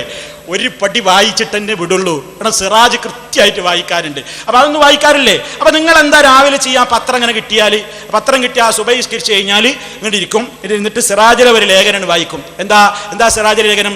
കാന്തപുരം ബഹ്റൈനിൽ സ്ത്രീകൾ പങ്കെടുക്കുന്ന ജുമഅയിൽ പങ്കെടുത്തിരിക്കുന്നു. ഉദാഹരണം പറയാം, ഒരു റിപ്പോർട്ട്. അപ്പോൾ ഒരാൾ ഇങ്ങനെ ഇരുന്നിട്ട് കാന്തപുരം ബഹ്റൈനിൽ സ്ത്രീകൾ പങ്കെടുക്കുന്ന ജുമഅയിൽ പങ്കെടുത്തിരിക്കുന്നു, കാന്തപുരം ജുമഅയിൽ പങ്കെടുത്തിരിക്കുന്നു, കാന്തപുരം ജുമഅയിൽ പങ്കെടുത്തിരിക്കുന്നു. അങ്ങനെ ഇരുന്ന് റിപ്പോർട്ട് വായിക്കോ? നിങ്ങൾ പത്രത്തിൽ നിങ്ങൾ അങ്ങനെ റിപ്പോർട്ട് ഉണ്ടെന്ന് സങ്കല്പിക്കൂ. നിങ്ങൾ അങ്ങനെ റിപ്പോർട്ട് ഇങ്ങനെ ഇരുന്ന് വായിക്കോ? ആർക്കാ സഹോദരി? ഇത് ഏത് കുട്ടികൾക്കും അറിയില്ലേ? അൽമനാറും വിചിന്തനും ഒക്കെ കണ്ടിട്ടുണ്ടോ എന്ന് ചോദിച്ചാൽ അതൊക്കെ ഇസ്ലാമികമായ പ്രചരണത്തിന് പണ്ടും ഇന്ന് ആ കാലഘട്ടത്തിൽ ഇസ്ലാം പ്രചരിപ്പിക്കുന്നത് എങ്ങനെയാണ് ആ രൂപത്തിലല്ല. ഇന്ന് മാധ്യമങ്ങൾ കുറെ കൂടിയിട്ടുണ്ട്. ഈ മൈക്കുണ്ടോ എന്ന് ചോദിച്ചുകൂടായിരുന്നില്ല നിങ്ങൾക്ക്? അല്ല, അതിനെ കാണാല് സൗലവി നിങ്ങൾ ചേച്ചിട്ടി എന്ന് പ്രസംഗിച്ച മൈക്കിൽ അള്ളാഹുവിന്റെ റസൂലിന് പരിചയമുണ്ടോ, ഷാഫി ഇമാമിന് പരിചയമുണ്ടോ എന്ന് ചോദിച്ചുകൂടായിരുന്നില്ലേ? എന്താ ചോദിക്കാൻ? ചോദ്യമാണ് അങ്ങോട്ട് പഠിപ്പിച്ചു തരേ. അതും കൂടി ചോദിച്ചേക്കാം അടുത്ത പ്രസംഗത്തിൽ. അതിന് പരിചയമുണ്ടോ? ഇതുപോലത്തെ സ്പീച്ചിങ് സ്റ്റാൻഡ് വെച്ചിട്ടുണ്ടോ? ഇതുപോലത്തെ ലൈറ്റ് കത്തിയിട്ടുണ്ടോ? ഇതുപോലത്തെ ബോക്സ് ഉണ്ടോ? ഷാഫി ഇമാമിന് പരിചയമുണ്ടോ? റഫീ ഇമാമിന് പരിചയമുണ്ടോ? ബോക്സ് പരിചയമുണ്ടോ എന്നൊക്കെ ചോദിച്ചോ. പൊട്ടത്തരം ഇങ്ങനെ ചോദിക്കല്ലേ. എന്തിനാ നിങ്ങൾ നാരിയ സലാത്ത്? നിങ്ങൾ നാരിയ സലാത്തിന്റെ പോരിശ എന്താ പറഞ്ഞത്? പല റിപ്പോർട്ടുകളിലും നിങ്ങൾ പലതാ കൊടുക്കുന്നത്. ചിലർ പറയുന്നു 4444 വട്ടം നാരിയ സലാത്ത് സുബഹിക്കാണ് ചൊല്ലിയ എന്ത് പ്രയാസങ്ങളുണ്ടെങ്കിലും ആണ് നീങ്ങും. അപ്പൊ അതുപോലെ നിങ്ങൾ വിചിന്തനം കാണുന്നതല്ലേ? അപ്പൊ വിചിന്തനം, അൽമനാറ്, ഇതൊക്കെ അങ്ങനെ ആർക്കും മനസ്സിലാവൂലേ? നിങ്ങൾ മതത്തിൽ ഒരു പ്രത്യേകമായി അള്ളാഹുവിന്റെ റസൂല് നിശ്ചയിച്ചിട്ടില്ലാത്ത ഒരു പുണ്യം നിശ്ചയിക്കുന്നു, എണ്ണം നിശ്ചയിക്കുന്നു, ക്രമം നിശ്ചയിക്കുന്നു, എന്നിട്ട് അതിന്റെ പോരിശയും നിങ്ങൾ തന്നെ നിശ്ചയിക്കുന്നു. ഇസ്ലാമികമായി ആരാ നിങ്ങൾക്ക് അധികാരം തന്നത്? ഇങ്ങനെ ഇത് ഇത്ര വട്ടം ചൊല്ലിയാൽ അതിനിത്ര പുണ്യമുണ്ടെന്ന് പറയാൻ ആരാ നിങ്ങളെ അത് പഠിപ്പിച്ചത്? അതിന് മറുപടി പറയാൻ നിങ്ങൾക്ക് സാധ്യമല്ലാതെ വരുമ്പോ നിങ്ങൾ അൽമനാറിലേക്ക് ഓടി രക്ഷപ്പെടുകയാണോ? വിചിന്തനത്തിലേക്ക് ഓടി രക്ഷപ്പെടുകയാണോ? എന്നാൽ പറയട്ടെ, അൽമനാറും വിചിന്തനവും ഇസ്ലാമും ഒക്കെ ഒന്ന് ജനങ്ങൾ വായിക്കാൻ തുടങ്ങിയ കാലമല്ലേ? നിങ്ങളും അതൊന്ന് വായിച്ചോളൂ, നിങ്ങളും അതൊന്ന് പഠിച്ചോളൂ എന്നേ പ്രത്യേകം ഓർമ്മപ്പെടുത്താനുള്ളൂ. ഇനി സഹോദരന്മാരെ, നമ്മളിവിടെ സലാത്തിനെ എതിർത്തു എന്ന് പറഞ്ഞില്ലേ? ഏത് സലാത്തുകളെയാണ് എതിർത്തത്? നാരിയ സലാത്തിന് നിങ്ങൾ പ്രത്യേക പുണ്യം നിശ്ചയിച്ചു. നിങ്ങളുടെ ഉസ്താദ് തന്നെ പറഞ്ഞിട്ടില്ലേ? അത് നബി സല്ലല്ലാഹു അലൈഹി വസല്ലമിനോട് മുഅ്ജിസത്തിന്റെ അടിസ്ഥാനത്തിൽ സഹായം തേടുന്ന സലാത്താണതെന്ന് പറഞ്ഞിട്ടില്ലേ? അങ്ങനെ നബി സല്ലല്ലാഹു അലൈഹി വസല്ലം പഠിപ്പിച്ചിട്ടുണ്ടോ? നിങ്ങൾ ചിന്തിച്ചു നോക്കൂ. പിന്നെ മുജാഹിദുകൾ ചില സ്വലാത്തുകളെ എതിർക്കുന്നു. അത് സലാത്തുകൾ എന്ന് പറഞ്ഞാൽ നിങ്ങൾ സലാത്തുകൾ എന്ന് പറഞ്ഞ് കെട്ടിയുണ്ടാക്കിയ പലതിനെയും എതിർത്തിട്ടുണ്ട്. അതുപോലെ തന്നെ നിങ്ങൾക്കൊന്നുമില്ല ആ സ്വഭാവം. എന്ത്? നബി സല്ലല്ലാഹു അലൈഹി വസല്ലം പ്രത്യേകത കൽപ്പിക്കാത്ത സമയത്തും രൂപത്തിലുമൊക്കെ സ്വലാത്ത് ചൊല്ലുന്നത് നിങ്ങൾ എതിർക്കാറില്ലേ? നിങ്ങൾ എതിർത്തിട്ടില്ലേ? നിങ്ങളൊരു ഉദാഹരണം നോക്കൂ. നിങ്ങളുടെ തന്നെ ഒരു പ്രസിദ്ധീകരണം ഫതാവ മുഹീസ് സുന്ന, അതിലൊരു ചോദ്യം കൽപ്പിക്കട്ടെ. ബാങ്കിന് മുമ്പ് നബി സല്ലല്ലാഹു അലൈഹി വസല്ലമയുടെ മേൽ സ്വലാത്ത് ചൊല്ലൽ സുന്നത്തുണ്ടോ? ഉണ്ടെങ്കിൽ ലക്ഷ്യസഹിതം വിവരിക്കുക. അതിലെന്താ ഉത്തരം കൊടുത്തത്?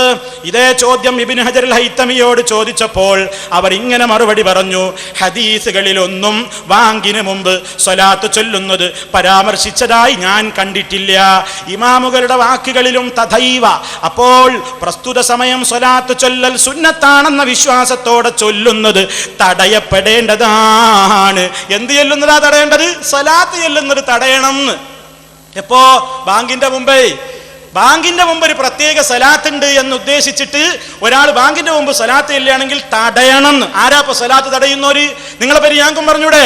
നിങ്ങൾക്കാണ് ആ പണിയിൽ സലാത്ത് തടയലല്ലേ നിങ്ങളെ പരിപാടി അല്ലേ? കാരണം രേഖയില്ലാതെ ശറയിൽ ഒരു കാര്യം ഉണ്ടാക്കപ്പെടാവുന്നതല്ല.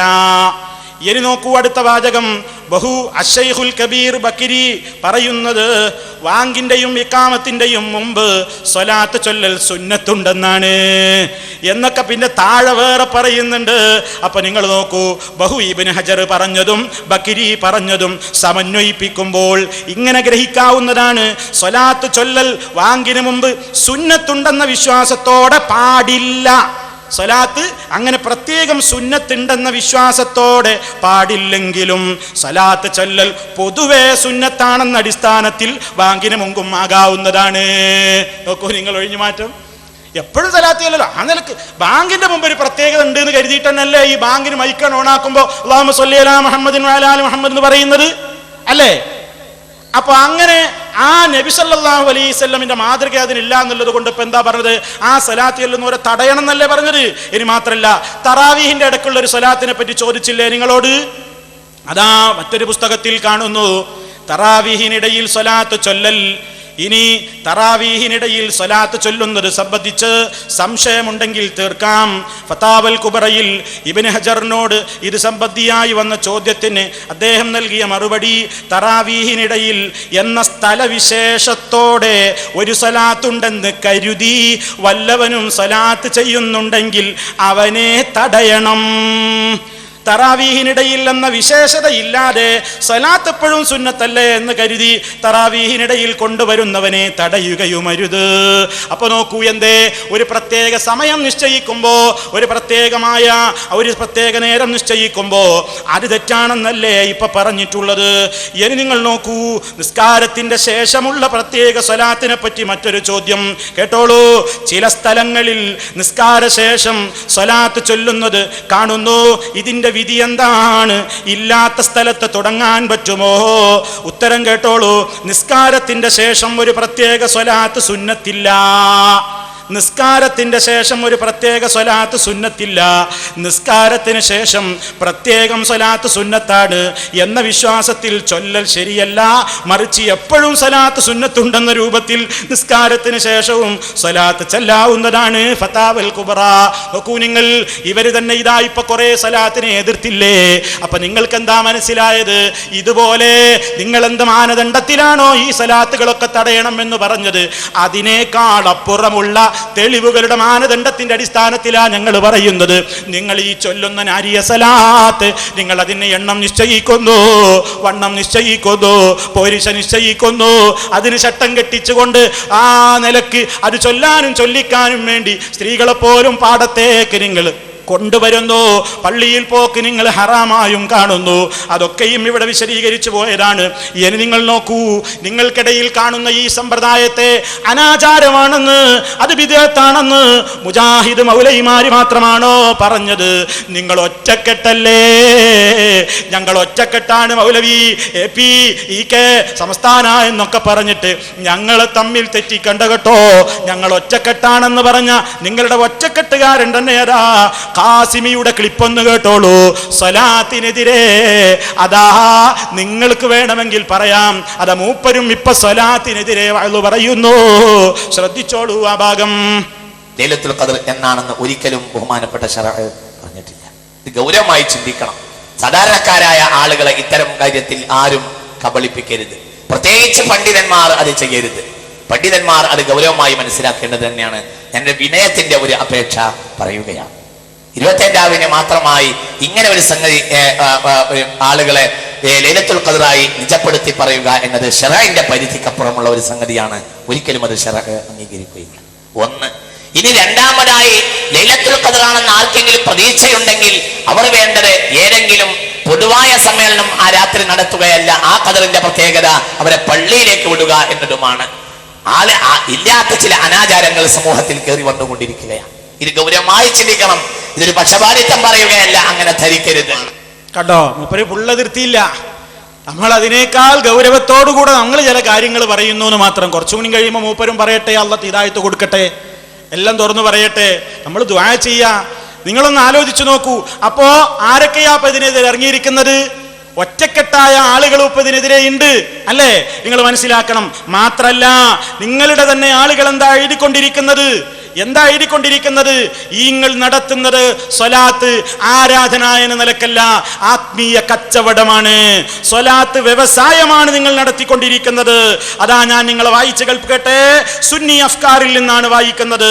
ലക്ഷങ്ങൾ തട്ടിപ്പറിക്കുന്ന കവാത്ത് എന്നാണ് ഹെഡിങ് കൊടുത്തത്. ലക്ഷങ്ങൾ തട്ടിപ്പറിക്കുന്ന കവാത്ത് ഇസ്ലാഹിലെ വാചകമല്ല, അൽമനാറിലെ വാചകമല്ല, വിചിന്തനത്തിലെ വാചകമല്ല, ഏതെങ്കിലും മൗലവിമാരുടെ പ്രസംഗവുമല്ല. കാണിക്കുന്നത് ഏതാണ്? സുന്നി അഫ്കാർ വാരികയാണ്. ഹെഡിങ് തന്നെ ലക്ഷങ്ങൾ തട്ടിപ്പറിക്കുന്ന കവാത്ത്. കേട്ടോളൂ. മലപ്പുറം ജില്ലയിലെ മുട്ടിപ്പടി ഇപ്പോൾ പെട്ടിപ്പടിയായി മാറിയിരിക്കുന്നു. നല്ല ചേർച്ചുണ്ട് അല്ലേ? റമദാനിലെ 27-ാം രാവ് ലക്ഷങ്ങൾ തട്ടിയെടുക്കാനുള്ള കവാത്ത് കളിക്ക് വേണ്ടി മാറ്റിവെക്കുന്നു. പ്രവാചകന്റെ അനന്തരന്മാർ ബ്രാക്കറ്റിൽ ക്വസ്റ്റ്യൻ മാർക്ക്, പ്രവാചകന്റെ അനന്തരന്മാർ എന്ന് അവകാശപ്പെടുന്ന ഈ വലിയ വമ്പന്മാർ അന്ന് അവിടെ ഉത്സവച്ചായ തീർക്കുകയാണ്. 2-3 കിലോമീറ്ററിലധികം ദൂരം വഴിവിളക്കുകൾ നാട്ടിയും ഉച്ചഭാഷിണി ഘടിപ്പിച്ചും ദിവസങ്ങൾക്ക് മുമ്പ് തന്നെ ഇവർ മേളക്കൊരുങ്ങുന്നു. സ്വഭവനങ്ങളിൽ തസ്ബീഹും തഹ്ലീലും എല്ലാമായി പ്രാർത്ഥനയിൽ കഴിയുന്ന സ്ത്രീ ജനങ്ങളെപ്പോലും മണ്ണിട്ട് നികത്തിയ വയലിലേക്ക് ക്ഷണിക്കുന്നു. സ്വന്തം മഹല്ലിൽ ജമാഅത്ത് നടപ്പിൽ വരുത്തി അല്ലാഹുവിന്റെ പള്ളികൾക്ക് പവിത്രത കൽപ്പിക്കേണ്ടവരായ പുരുഷന്മാരെയും ഈ കവാത്തിലേക്ക് ക്ഷണിക്കുന്നു. മഹാനായ നബി സല്ലല്ലാഹു അലൈഹി വസല്ലമയുടെ മേൽ സ്വലാത്ത് ചൊല്ലാൻ സ്ഥലകാല വ്യത്യാസമില്ലെന്നത് നേരാണ്. പക്ഷേ അതിൻ്റെ പേരിൽ പിരിവെടുക്കുന്നതും ഇരിപ്പിടത്തിന് സ്വർഗം വാഗ്ദാനം ചെയ്യുന്നതും എത്ര കണ്ട് അംഗീകരിക്കാൻ കഴിയും? ഇനിയും കേട്ടോ, ഈ അടുത്ത കാലത്തായി ആത്മീയതയുടെ മറവിൽ വിശ്വാസികളെ ചൂഷണം ചെയ്യാൻ ചിലർ റമളാനിൽ വല വിരിച്ച് കാത്തിരിക്കുകയാണ്. അവർ പലതും കളിക്കുന്നു. ആത്മാവിനെ പുഷ്ടിപ്പെടുത്താനുള്ള ഭക്ഷണങ്ങൾ പോക്കറ്റ് പരിപോഷണത്തിനായി മാറ്റിവെക്കുന്നു. സ്വലാത്ത്, തൗബ, സിക്ർ, തഹ്ലീല്, തസ്ബീഹ് തുടങ്ങിയ മഹൽ കർമ്മങ്ങൾ പണപ്പിരിവിനുള്ള ഏർപ്പാടാക്കുന്നു. മുജാഹിദ് എഴുതിയതല്ല, ഒറ്റക്കെട്ടെന്ന് പറഞ്ഞില്ലേ? ആ സുന്നി അഫ്കാറിൽ കൃത്യമായി തന്നെ രേഖപ്പെടുത്തുന്നു. അവിടെ നടക്കുന്നത് മുഴുവൻ തട്ടിപ്പാണ്. നിങ്ങളുടെ മജ്‌ലിസിൽ പല തട്ടിപ്പുകളും നടക്കാറുണ്ട്. സ്വലാത്തിന്റെ മജ്‌ലിസിൽ അങ്ങനെ പല തട്ടിപ്പും നടക്കാറുണ്ടെന്ന് ഞങ്ങളല്ലല്ലോ, അതാ അപ്പുറത്തെ സമസ്തയുടെ ഒരു നേതാവ് ആ കാര്യമതാ നിങ്ങൾ നടത്തുന്ന ഒരു തട്ടിപ്പ് സോദാഹരണം അദ്ദേഹം അങ്ങ് പരസ്യമായി പൊതു സ്റ്റേജിൽ അവതരിപ്പിക്കുന്നു. മാനു മുസ്ലിയാരാണ് അപ്പുറത്തെ സമസ്തയുടെ സമുന്നതനായ നേതാവ് കെ.ടി. മാനു മുസ്ലിയാർ അവറുകളതാ നിങ്ങളുടെ ഈ തട്ടിപ്പ് അദ്ദേഹം ഒന്ന് കേൾപ്പിക്കുന്നു, ശ്രദ്ധിച്ചോളൂ. പക്ഷെ അതല്ല, അതിനു മുമ്പ് മറ്റു ചിലരെ പരിശോധിക്കണം എന്നെനിക്കൊരു അഭ്യർത്ഥനയുണ്ട്. അതായത് സലാത്തിൻ്റെയും ദിക്റിൻ്റെയും ഒക്കെ മജ്‌ലിസ് ആളുകൾ തടിച്ചുകൂടിയിരിക്കുന്നു. അതിന് നേതൃത്വം നൽകുന്ന ആളുടെ കയ്യിൽ ഇതുപോലെ ഒരു മൊബൈൽ ഫോൺ. അങ്ങനെ കുറേ സലാത്തും ദിക്റും ചെല്ലുന്നതിനിടയിൽ ഒരാൾ അവിടുന്ന് ഇങ്ങനെ എഴുന്നേറ്റ് വരിക. അപ്പോൾ ഇവിടുന്ന് പറയണത്, കഴിഞ്ഞ സലാത്തിൽ അല്ലെങ്കിൽ ദിക്റിൽ പങ്കെടുത്ത അയാൾ രോഗബാധിതനായിരുന്നു, തീരെ നടക്കാൻ കഴിയാത്ത ആളായിരുന്നു. നമ്മുടെ ഈ മജ്‌ലിസിൽ പങ്കെടുത്തത് കൊണ്ട് അയാളുടെ സുഖക്കേടൊക്കെ മാറിയും. അപ്പം അങ്ങേ തലക്കുന്ന ഒരാൾ എഴുന്നേറ്റ് വരും, ഞാനാണ് ആ ആൾ, എൻ്റെ സുഖക്കേടാ മാറിയത്. അതുപോലെ ഒരാൾ തീരെ കണ്ണ് കാണാത്ത ആളുണ്ടായിരുന്നു, നമ്മുടെ മജ്‌ലിസിൽ പങ്കെടുത്തതിൻ്റെ പേരിൽ അയാൾക്ക് കാഴ്ച തിരിച്ചു കിട്ടിയിരിക്കുന്നു എന്ന് നേതാവ് പറയുമ്പോഴേക്ക് അവിടെ നിന്ന് ഒരാൾ എഴുന്നേറ്റ്, ഞാനാണ് ആ ആൾ, എൻ്റെ കണ്ണിന് കാഴ്ച തിരിച്ചു കിട്ടിയിരിക്കുന്നു. അപ്പം ഈ തരത്തിലുള്ള അഭിനയം അത് പണക്കാടില്ല. അതെവിടെ നടക്കുന്നു എന്ന് പരിശോധിച്ചിട്ട് അവിടെ വേണം ആദ്യം പരിശോധന നടത്താൻ. ഫോണിലൂടെ ഇവിടെ ദിക്റും സലാത്തും നടന്നുകൊണ്ടിരിക്കുമ്പോൾ ഫോണിലൂടെ ഇങ്ങനെ അഭിനയിക്കാം. എന്നിട്ട് പറയാം, പിന്നെ ഇപ്പം ആ വിളിച്ചത് ആരാന്നറിയോ? കഴിഞ്ഞ നമ്മുടെ മജ്‌ലിസിൽ പങ്കെടുത്ത ഒരു സ്ത്രീയാണ്. അവൾ സുഖമായി പ്രസവിച്ചിരിക്കുന്നു എന്ന ഫോണാണ് ഇപ്പോൾ വന്നിട്ടുള്ളത്. അതാണ് ഫോൺ. യാതൊരു കുഴപ്പം കൂടാതെ പ്രസവിച്ചിരിക്കുന്നു. ഇത് ഫോണിങ്ങനെ ഇരിക്കും. അപ്പം ഈ തരത്തിലുള്ള അഭിനയം കൊണ്ട് ആളുകളെ ചൂഷണം ചെയ്യുന്നവരെ കുറിച്ചാണ് ആദ്യം പരിശോധിക്കേണ്ടത്. കേട്ടല്ലോ, ഒരു വിശദീകരണം ആവശ്യമില്ല. അവര് ആദ്യം പരിശോധിക്കേണ്ടത് അപ്പുറത്താണ്, പാണക്കാടല്ല എന്നാ പറഞ്ഞത്. പരിശോധിക്കേണ്ടത് എവിടെയാണെങ്കിൽ അവിടെ ഒക്കെ പരിശോധിക്കണം എന്ന് ഞങ്ങൾക്കൊരു തിരുത്തുണ്ട്.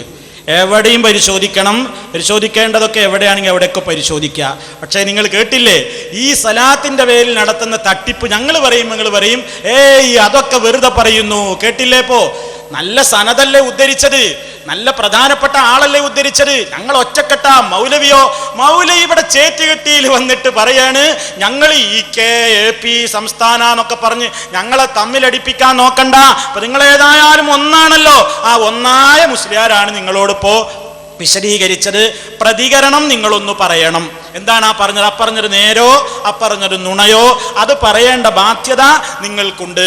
അല്ലെങ്കിലും നിങ്ങൾക്കെന്ത് നേര്, നിങ്ങൾക്കെന്ത് നെറികേട്, നിങ്ങൾക്കെന്ത് സത്യം. ഒരു പത്രം ഉണ്ടല്ലോ ഈ സിറാജ് എന്ന് പറഞ്ഞിട്ട്, ഞാൻ ഇന്നലെ വിശദീകരിച്ചു ചില കാര്യങ്ങൾ. ഇന്നലെ ഞാൻ പറഞ്ഞു കാഫിറാക്കണ പരിപാടി, ആ കാഫിറാക്കൽ പരിപാടിയിൽ സിറാജ് മുന്നിലാണ്. EK അബൂബക്കർ മുസ്ലിയാര് KVയെ ആ നിലക്ക് കാഫിറാക്കിയിട്ടുണ്ട്. സമസ്തയുടെ ജനറൽ സെക്രട്ടറി ഫത്വ പുറപ്പെടുവിച്ചു എന്ന് ഇവിടെ വായിച്ചതും കേട്ടതുമൊക്കെ നിങ്ങൾ മനസ്സിലാക്കിയതാണ്. ഞാൻ ആ വിഷയത്തിലേക്ക് ആവർത്തിക്കുന്നില്ല.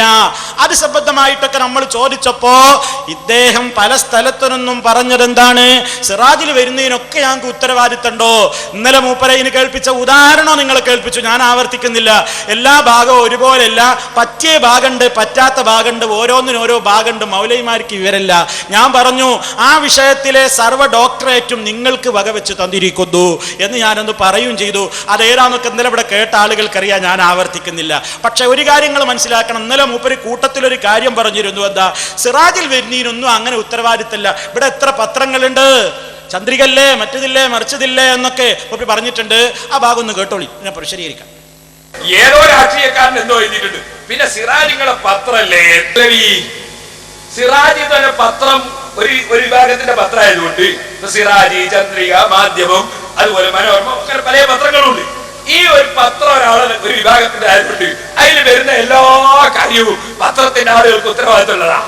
നല്ല കോളായി, ഓരോന്നിനും ഓരോ കണക്കുണ്ട്, അതിനൊക്കെ ഓരോ ഭാഗങ്ങളുണ്ട്. ഓരോന്നിനും ഓരോ കണക്കുണ്ട്, ഓരോ ഭാഗമുണ്ട്. അതിന്റെ മുമ്പ് വേറൊരു കാര്യമാണ് പറഞ്ഞത്, ഇന്നലെ കേൾക്കും ചെയ്തിട്ടുണ്ട്. എന്ത് പറഞ്ഞപ്പോഴാ അത് പറഞ്ഞത് നോക്കി. അതാണ് പെട്ടെന്ന് ആ ചിത്രം ഒന്ന് ചാടിയത്. അതും ഞാൻ ഇന്നലെ പറഞ്ഞിട്ടുണ്ട്, വിശദീകരിച്ചിട്ടുണ്ട്. പോകട്ടെ, എന്നാ പേരോട് കുറിച്ചു വെച്ചോ, അല്ലെങ്കിൽ പറഞ്ഞു വിട്ട അനുയായി കുറിച്ചു വെച്ചോ, ആരാണെങ്കിൽ എഴുതി വെച്ചോ. ഓരോന്നോരോന്ന് വിശദീകരിക്കാൻ പോവാണ്. സിറാജ് മുഴുവൻ സത്യസമ്പൂർണമാണ് എന്ന് നിങ്ങളുടെ ഹോജമാരി എഴുതിയത് ഇവിടെ കൃത്യമായി തുറന്നു കാണിക്കുകയാണ്. നിങ്ങൾ എന്താ വിചാരിച്ചത്? ചന്ദ്രികയെ പോലെയോ, മാധ്യമത്തെ പോലെയോ, മാതൃഭൂമിയെ പോലെയോ, മനോരമയെ പോലെയോ ആണെന്നാണോ? മാധ്യമക്കാരും പറയുന്നത് ഞങ്ങൾ ശുദ്ധ ഇസ്ലാമിസ്റ്റുകളാണെന്നാ. ആ പറ്റിയ അങ്ങനെ തന്നെയാണ്, വ്യത്യാസമൊന്നുമില്ല. അവർക്കുണ്ട് സർവ്വതോന്യാസോ അവരുടെ പത്രത്തില്. മനോരമ, മാതൃഭൂമി അവരാരും ഞങ്ങൾ ഇസ്ലാം ദീനുണ്ടെയോ സുന്നത്ത് ജമാഅത്തിന്റെ പത്രാൻ അവകാശപ്പെട്ടിട്ടില്ല. അപ്പൊ മൂപ്പര് എല്ലാവരെയും ഒന്നിച്ചെണ്ണ പത്രം എന്ന് പറഞ്ഞാൽ പോലെ ചന്ദ്രിക, സിറാജ്, മാധ്യമം, മാതൃഭൂമി, മനോരമ ഒക്കെ ഉണ്ടാവില്ലേ? അതിൽ വരുന്നതൊക്കെ ഇപ്പൊ അങ്ങനെ കാര്യം കണ്ട ഒരു പത്രല്ലേ. പത്രം നടത്തിയിട്ട് പരിചയം വേണ്ട മൗലവിമാർക്ക് വിവരം വേണ്ടേ? ആ വിവരാണ് ഈ പറയാൻ പോകുന്നത് കേട്ടോ. ശരിക്ക് പഠിച്ചു വെച്ചോ. നിങ്ങളുടെ സിറാജിന്റെ മദ്ഹുകൾ, നിങ്ങളുടെ സിറാജിന് മാത്രം അവകാശപ്പെടാനുള്ള പോരിശകൾ നിങ്ങളുടെ നേതാക്കന്മാരാ പറയുന്നത്. നിങ്ങളുടെ ഔദ്യോഗികമായ പ്രസിദ്ധീകരണത്തിൽ നിന്നാണ് വായിക്കുന്നത്.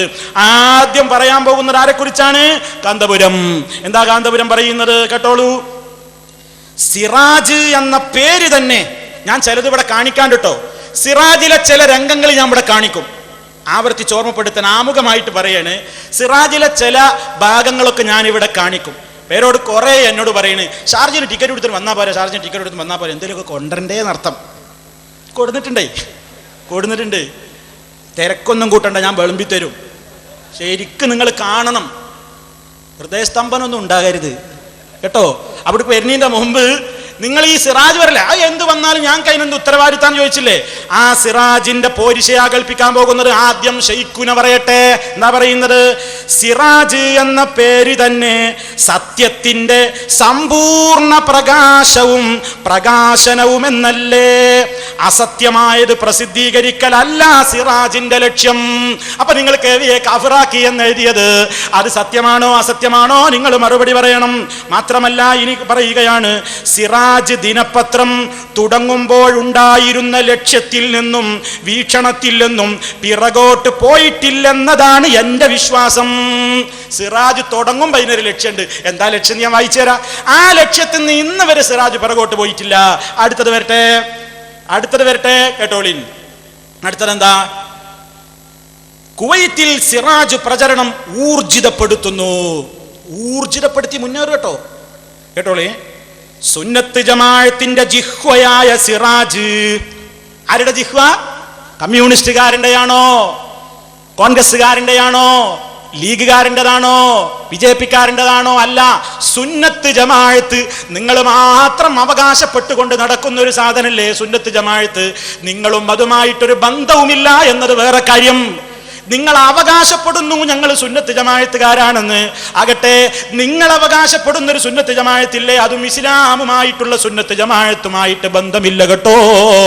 എന്നാ നിങ്ങൾ അവകാശപ്പെടുന്നത് സുന്നത്ത് ജമാഅത്തിന്റെ ജിഹ്വയിൽ വരുന്നത് കാണുമ്പോൾ ഞെട്ടിപ്പോകരുത് എന്നാ പറയാനുള്ളത്. ഇനി കേട്ടോ, മൂന്നാമത്തെ മദ്ഹ് കേട്ടോ. അതാ നേതാവിന്റെ ഫോട്ടോ സഹിതം കൊടുത്തിട്ട് പറയുന്നു, പ്രിയരേ, മൂപ്പര് വിളിക്കാണ്, പ്രിയരേ, നമ്മുടെ പ്രസ്ഥാനത്തിന്റെ ആധികാരിക ശബ്ദമായ സിറാജ് അനുദിനം മുന്നേറ്റത്തിന്റെ പാതയിലാണ്. മുന്നേറ്റം ഞാൻ കാണിച്ചു തരാ. നിങ്ങളെ മുന്നേറ്റം ഞാൻ കാണിച്ചു തരുന്നുണ്ട്. ഇനിയും കേട്ടോ നിങ്ങൾ, പ്രിയ സഹപ്രവർത്തകരെ. ആരൊക്കെയാണ് വിളിക്കുന്നത്? Ponmala Abdul Khader Musliyar president, SYS Sayyid Ali Bafaqi Thangal president, SJM Sayyid Muhammad Thurab Saqafi president, SSF Sayyid Ibrahim Khalilul Bukhari president, SMA. എല്ലാവരും കൂടി വിളിക്കുകയാണ്, പ്രിയ സഹപ്രവർത്തകരെ. ഇതെന്താ പറയുന്നത് കേട്ടോളി. ആദർശ പ്രസ്ഥാനത്തിന്റെ മുഖപത്രമായ സിറാജ് എന്താ വിശേഷിപ്പിച്ചത്? ആദർശ പ്രസ്ഥാനം കേട്ടോ. ഏതാ? സുന്നത്ത് ജമാഅത്ത് എന്ന് പറയുന്ന ആദർശ പ്രസ്ഥാനത്തിന്റെ മുഖപത്രമായ സിറാജ്. ഇനിയും തീർന്നിട്ടില്ല, അടുത്തത് ശ്രദ്ധിച്ചോ. സിറാജിനുള്ള പ്രത്യേകത എന്താന്ന് കേട്ടോളൂ. അതാ വായിക്കട്ടെ, ശ്രദ്ധിച്ചു കേട്ടോളൂ. 900 പത്രങ്ങളുള്ള നാട്ടിൽ സിറാജിന് എന്താണ് പ്രസക്തി എന്ന് സംശയിക്കുന്നവരുണ്ടാകാം. തീർച്ചയായും സിറാജിന് പ്രാധാന്യമുണ്ട്. എന്താ പ്രാധാന്യം കേട്ടോളൂ. സത്യത്തെ മുറുകെ പിടിക്കുന്ന ഒരു പ്രത്യയശാസ്ത്രമാണ് സിറാജിന്റെ ചാലക ശക്തി. അതുകൊണ്ട് തന്നെ സത്യത്തിന്റെയും നന്മയുടെയും വഴിയിൽ സിറാജിന്റെ വഴി വേറിട്ടതാണ്. പത്രമാധ്യമ രംഗത്തു നിന്നും ധാർമ്മികതയുടെ അടയാളങ്ങൾ മാഞ്ഞു പോകുന്നു എന്നാണ് പൊതുവെ ഉയരുന്ന പരാതി. ഊഹാപോഹങ്ങളും വ്യക്തിഹത്യകളും അസത്യ പ്രചരണങ്ങളുമാണ് പത്രപ്രവർത്തനത്തിന്റെ മറവിൽ അരങ്ങേറുന്നതെന്ന ആക്ഷേപം പൂർണ്ണമായി നിഷേധിക്കാനാവില്ല. കുപ്രചരണങ്ങളുടെ കുത്തൊഴുക്കിൽ പലപ്പോഴും സത്യം കുഴിച്ചു മൂടപ്പെടുന്നതായാണ് കാണുന്നത്. ഈ ജീർണതകൾക്കെതിരായ പടയോട്ടമാണ് സിറാജിന്റെ ലക്ഷ്യം. വായനക്കാർക്ക് അറിയാനുള്ള കാര്യങ്ങൾ നിഷ്പക്ഷമായും സത്യസന്ധമായും, ഏതോ രാഷ്ട്രീയക്കാരൻ എഴുതിയതാണല്ലേ നിങ്ങൾ പറഞ്ഞത്, നിഷ്പക്ഷമായും സത്യസന്ധമായും എത്തിക്കുക എന്ന ദൗത്യം വെല്ലുവിളിയായി സിറാജ് ഏറ്റെടുത്തിരിക്കുകയാണ്. അപ്പൊ സിറാജിൽ വരുന്നതിന് നിങ്ങൾക്ക് സർവ്വ ഉത്തരവാദിത്വവുമുണ്ട്. ഇനിയും തീർന്നില്ല, കേട്ടോളൂ. നിങ്ങൾ പറഞ്ഞില്ലേ ഏതോ രാഷ്ട്രീയക്കാരെഴുതിയ പേരോട് ഈ വാചകം കുറിച്ചു വെക്കണം. മറുപടി നിങ്ങൾ പറയണം. അടുത്ത പ്രസംഗത്തിൽ നിങ്ങൾ വളരെ പെട്ടെന്ന് തന്നെ മറുപടി പറയണം. എങ്ങനെ? ഈ വാചകം നിങ്ങളൊന്ന് വായിച്ച് മറുപടി പറയണം. കേട്ടോളൂ. നിങ്ങൾ പറഞ്ഞില്ലേ സിറാജിൽ ആരൊക്കെ എഴുതും, എന്തൊക്കെ എഴുതും, അതിനൊക്കെ ഞങ്ങൾക്ക് ഉത്തരവാദിത്തമുണ്ടോ? അപ്പൊ നമ്മൾ ചോദിച്ചു, ആരൊക്കെ എന്തൊക്കെ എഴുതുമോ? ആരൊക്കെയോ എന്തൊക്കെയോ എഴുതുമോ? കേട്ടോളൂ, ആരാ സിറാജിൽ എഴുതാറുള്ളത്? സിറാജിൽ വരുന്ന അക്ഷരങ്ങൾക്ക് ആരാണ് ആരാണ് പിതാക്കന്മാർ എന്ന് നിങ്ങൾ തന്നെ പറയട്ടെ. വായിക്കുന്നു, സിറാജിന്റെ അക്ഷരങ്ങൾക്ക് പിന്നിലെ ശക്തിയും ജീവനും സാത്വികരായ പണ്ഡിതരുടെ ചിന്തകളാണ്. സാത്വികരായ പണ്ഡിതരുടെ ചിന്തകളാണ് സിറാജിൽ വരാറുള്ളത്. മാത്രമല്ല, തൂവെണ്മയാർന്ന അവരുടെ വാക്കുകളാണ് പത്രത്തെ നയിക്കുന്നത്. നിങ്ങൾ ചോദിച്ചില്ലേ, ഞാനോ ഉള്ളാൾ തങ്ങളോ ആണോ പരിശോധിക്കാറ്? എല്ലാ ദിവസവും ഇപ്പൊ ഉള്ളാൾ തങ്ങളും ഞാനും കാന്തപുരം ഒക്കെ പോയിട്ടിങ്ങനെ, അല്ലെങ്കിൽ കാന്തപുരം ഉസ്താദും ഉള്ളാൾ തങ്ങളും ഒക്കെ പോയിട്ടിങ്ങനെ തലേ ദിവസത്തെ പത്രം ഇങ്ങനെ പരിശോധിക്കുക, എന്നിട്ട് സിറാജ് ഇറക്കുക. അങ്ങനെ നടക്കുമോ നിങ്ങൾ ചോദിച്ചില്ലേ? നിങ്ങൾ അങ്ങനെ ചോദിക്കാൻ പാടില്ലല്ലോ. കാരണം നിങ്ങളുടെ അവകാശവാദം തന്നെ എന്താണ്? ഒന്നുകൂടെ കൽപ്പിക്കട്ടെ. സിറാജിന്റെ അക്ഷരങ്ങൾക്ക് പിന്നിലെ ശക്തിയും ജീവനും സാത്വികരായ പണ്ഡിതരുടെ ചിന്തകളാണ്. തൂവെണ്മയാർന്ന അവരുടെ വാക്കുകളാണ് പത്രത്തെ നയിക്കുന്നത്. ആത്മീയമായ തെളിച്ചമാണ് ഞങ്ങളെ നേർവഴി നടത്തുന്നത്. പുതുകാലം ആവശ്യപ്പെടുന്ന പരിഷ്കരണങ്ങൾക്ക് എത്ര കണ്ട് വിധേയമായാലും ആത്മീയ നേതൃത്വത്തിന്റെ വെളിച്ചമുള്ളതിനാൽ ഞങ്ങൾക്ക് വഴി തെറ്റില്ല എന്ന് വളരെ കൃത്യമായി നിങ്ങൾ എഴുതി വിട്ടിട്ടുണ്ട്. ഇനിയും ഇതാ ഒന്നുകൂടി പറഞ്ഞുകൊണ്ട് ആ ഭാഗം അവസാനിപ്പിക്കുന്നു. ഇനി അടുത്തത് വരാൻ പോകുന്നത് നമ്മുടെ വിനീതന്റെ വാക്കാണ്, പാവപ്പെട്ടോന്റെ വാക്കാണ്. കേട്ടോളൂ, അതാ പേരോട് പറയട്ടെ. എന്താ പറയുന്നത്? സിറാജും യസ്വയ്യസും പരസ്പര പൂരകങ്ങളാണ്. അതിനുവേ കണ്ടോ എന്നിട്ട് ഇങ്ങനെ പറഞ്ഞതിന്റെ മധുവൊക്കെ പറഞ്ഞിട്ട് പറയാണ്, അതിനുവേണ്ടി നാം എല്ലാം മുന്നിട്ടിറങ്ങണം. സിറാജിന്റെ ഉന്നമനത്തിന് വേണ്ടി പ്രവർത്തിക്കുക എന്നത് വെറും ഭൗതികമല്ല, അതും ഒരു ദീനീ പ്രവർത്തനം തന്നെ. അബുദാബിയിൽ വെച്ച് പ്രസംഗിച്ചതാണ്. അതുകൊണ്ടാണ് പേരോട് എന്നോട് ഇടക്കിടക്ക് ചോദിക്കും, ടിക്കറ്റും എടുത്തങ്ങ് ചാർജ് ചെയ്യുന്ന വന്നാ മതിയോ, വല്ലതൊക്കെ ഒന്ന് കൊണ്ടുവരണ്ടേ? നിങ്ങൾ അബുദാബിയിൽ പോയി ഏത് പത്രമാണ് പ്രചരിപ്പിക്കാൻ പറഞ്ഞതെങ്കിൽ അബുദാബിയിലടക്കം നിങ്ങൾ ഇന്ന് വിറ്റുകൊണ്ടിരിക്കുന്ന, നിങ്ങൾ പ്രചരിപ്പിച്ചു കൊണ്ടിരിക്കുന്ന ഗൾഫിൽ തന്നെയുള്ള ഫോറിൻ സിറാജ് കൊണ്ടുവന്നിട്ടുണ്ടേ മുസ്ലിയാരേ. ഒന്ന് കാണണേ മുസ്ലിയാരേ, ഒന്ന് വായിക്കണേ മുസ്ലിയാരേ. ആവർത്തിച്ചാവർത്തിച്ച് ഓർമ്മപ്പെടുത്തുന്നു. ഓരോരോ രംഗങ്ങൾ അതിലൊന്ന് കാണേണ്ടതുണ്ട്. അതിലേക്ക് കിടക്കുന്നതിന്റെ മുമ്പ് ഞാൻ എൻ്റെ ശ്രോതാക്കളോട് പറയട്ടെ, നിർബന്ധിതരായതുകൊണ്ട് കൊണ്ടുവന്ന് കാണിക്കുകയാണ്. ഞങ്ങൾ കൊണ്ടുവന്നിട്ടുണ്ട്. അതാ പല രൂപത്തിലുള്ള പത്രങ്ങളും നിങ്ങളുടെ പത്രങ്ങളാണ്. ഗൾഫിലുള്ള പത്രം മാത്രമല്ല, ഇവിടെയുള്ള ഒരു പത്രത്തിൽ നിന്ന് ആദ്യം നിങ്ങളെ ഒന്ന് കേൾപ്പിക്കട്ടെ. ഇതാ നിങ്ങൾ കൊടുത്ത ഒരു പരസ്യം, ഒരു റിപ്പോർട്ട് നോക്കൂ. അതാ, നിങ്ങൾ യൗസേപ്പിന്റെ പക്കൽ പോകുവീൻ. നിങ്ങൾ യൗസേപ്പിന്റെ പക്കൽ പോകുവീൻ. ഉൽപ്പത്തി 41:55.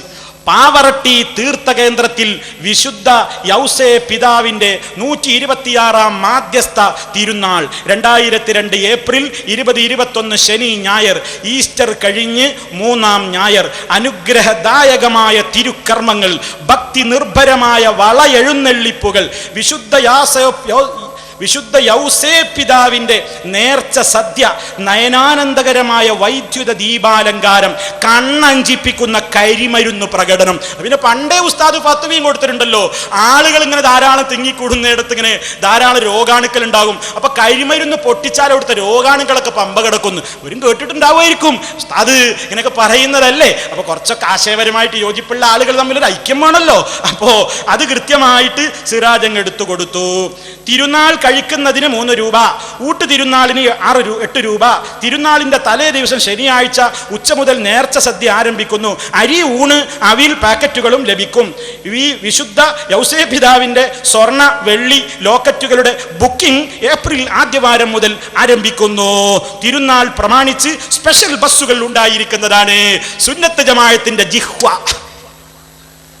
സത്യസന്ധമായ അക്ഷരങ്ങൾ, സാത്വികരായ പണ്ഡിതന്മാരുടെ തൂവെണ്മയാർന്ന വാക്കുകൾ കേട്ടില്ലേ? ആദർശ പ്രസ്ഥാനത്തിന്റെ കരുത്തുറ്റ ശബ്ദം. യസ്വയ്യസും സിറാജും പരസ്പര പൂരകങ്ങളാണെന്ന് വിനീതൻ കേട്ടില്ലേ? വിനീതന്റെ വാക്കാണ് എടുക്ക്. എന്താ പറഞ്ഞത്? SYS-ഉം സിറാജും പരസ്പര പൂരകങ്ങളാണ് എന്ന് പറഞ്ഞാൽ SYS പറയുന്നതൊക്കെ സിറാജിനും ബാധകാണ്, സിറാജ് പറയുന്നതൊക്കെ SYS-നും ബാധകാണ് അല്ലേ? അത് എന്ന് പറഞ്ഞാൽ ഇതാണ്, ഇത് പറഞ്ഞാൽ അതാ, ഇതുണ്ടെങ്കിലേ അതുള്ളൂ, അതുണ്ടെങ്കിലേ ഇതുള്ളൂ, ഇതുണ്ടെങ്കിലേ അത് പൂർത്തിയാകൂ, അതുണ്ടെങ്കിലേ ഇത് പൂർത്തിയാകൂ. കേട്ടില്ലേ? അല്ലെ പരസ്പര പൂരകം എന്ന് പറഞ്ഞാൽ അതല്ലേ നിങ്ങളൊരു അങ്ങനെ വേറെ പഠിപ്പിച്ചു തഫ്സീർ. അപ്പൊ ശിർക്കിന്റെ പ്രചാരകരാവുക, അല്ലെങ്കിൽ തന്നെ എല്ലാ ശിർക്കും പ്രചരിപ്പിക്കുക. ഇതൊന്ന് വർഗം മാറിയിട്ടും നിങ്ങൾ പ്രചരിപ്പിക്കാണല്ലോ.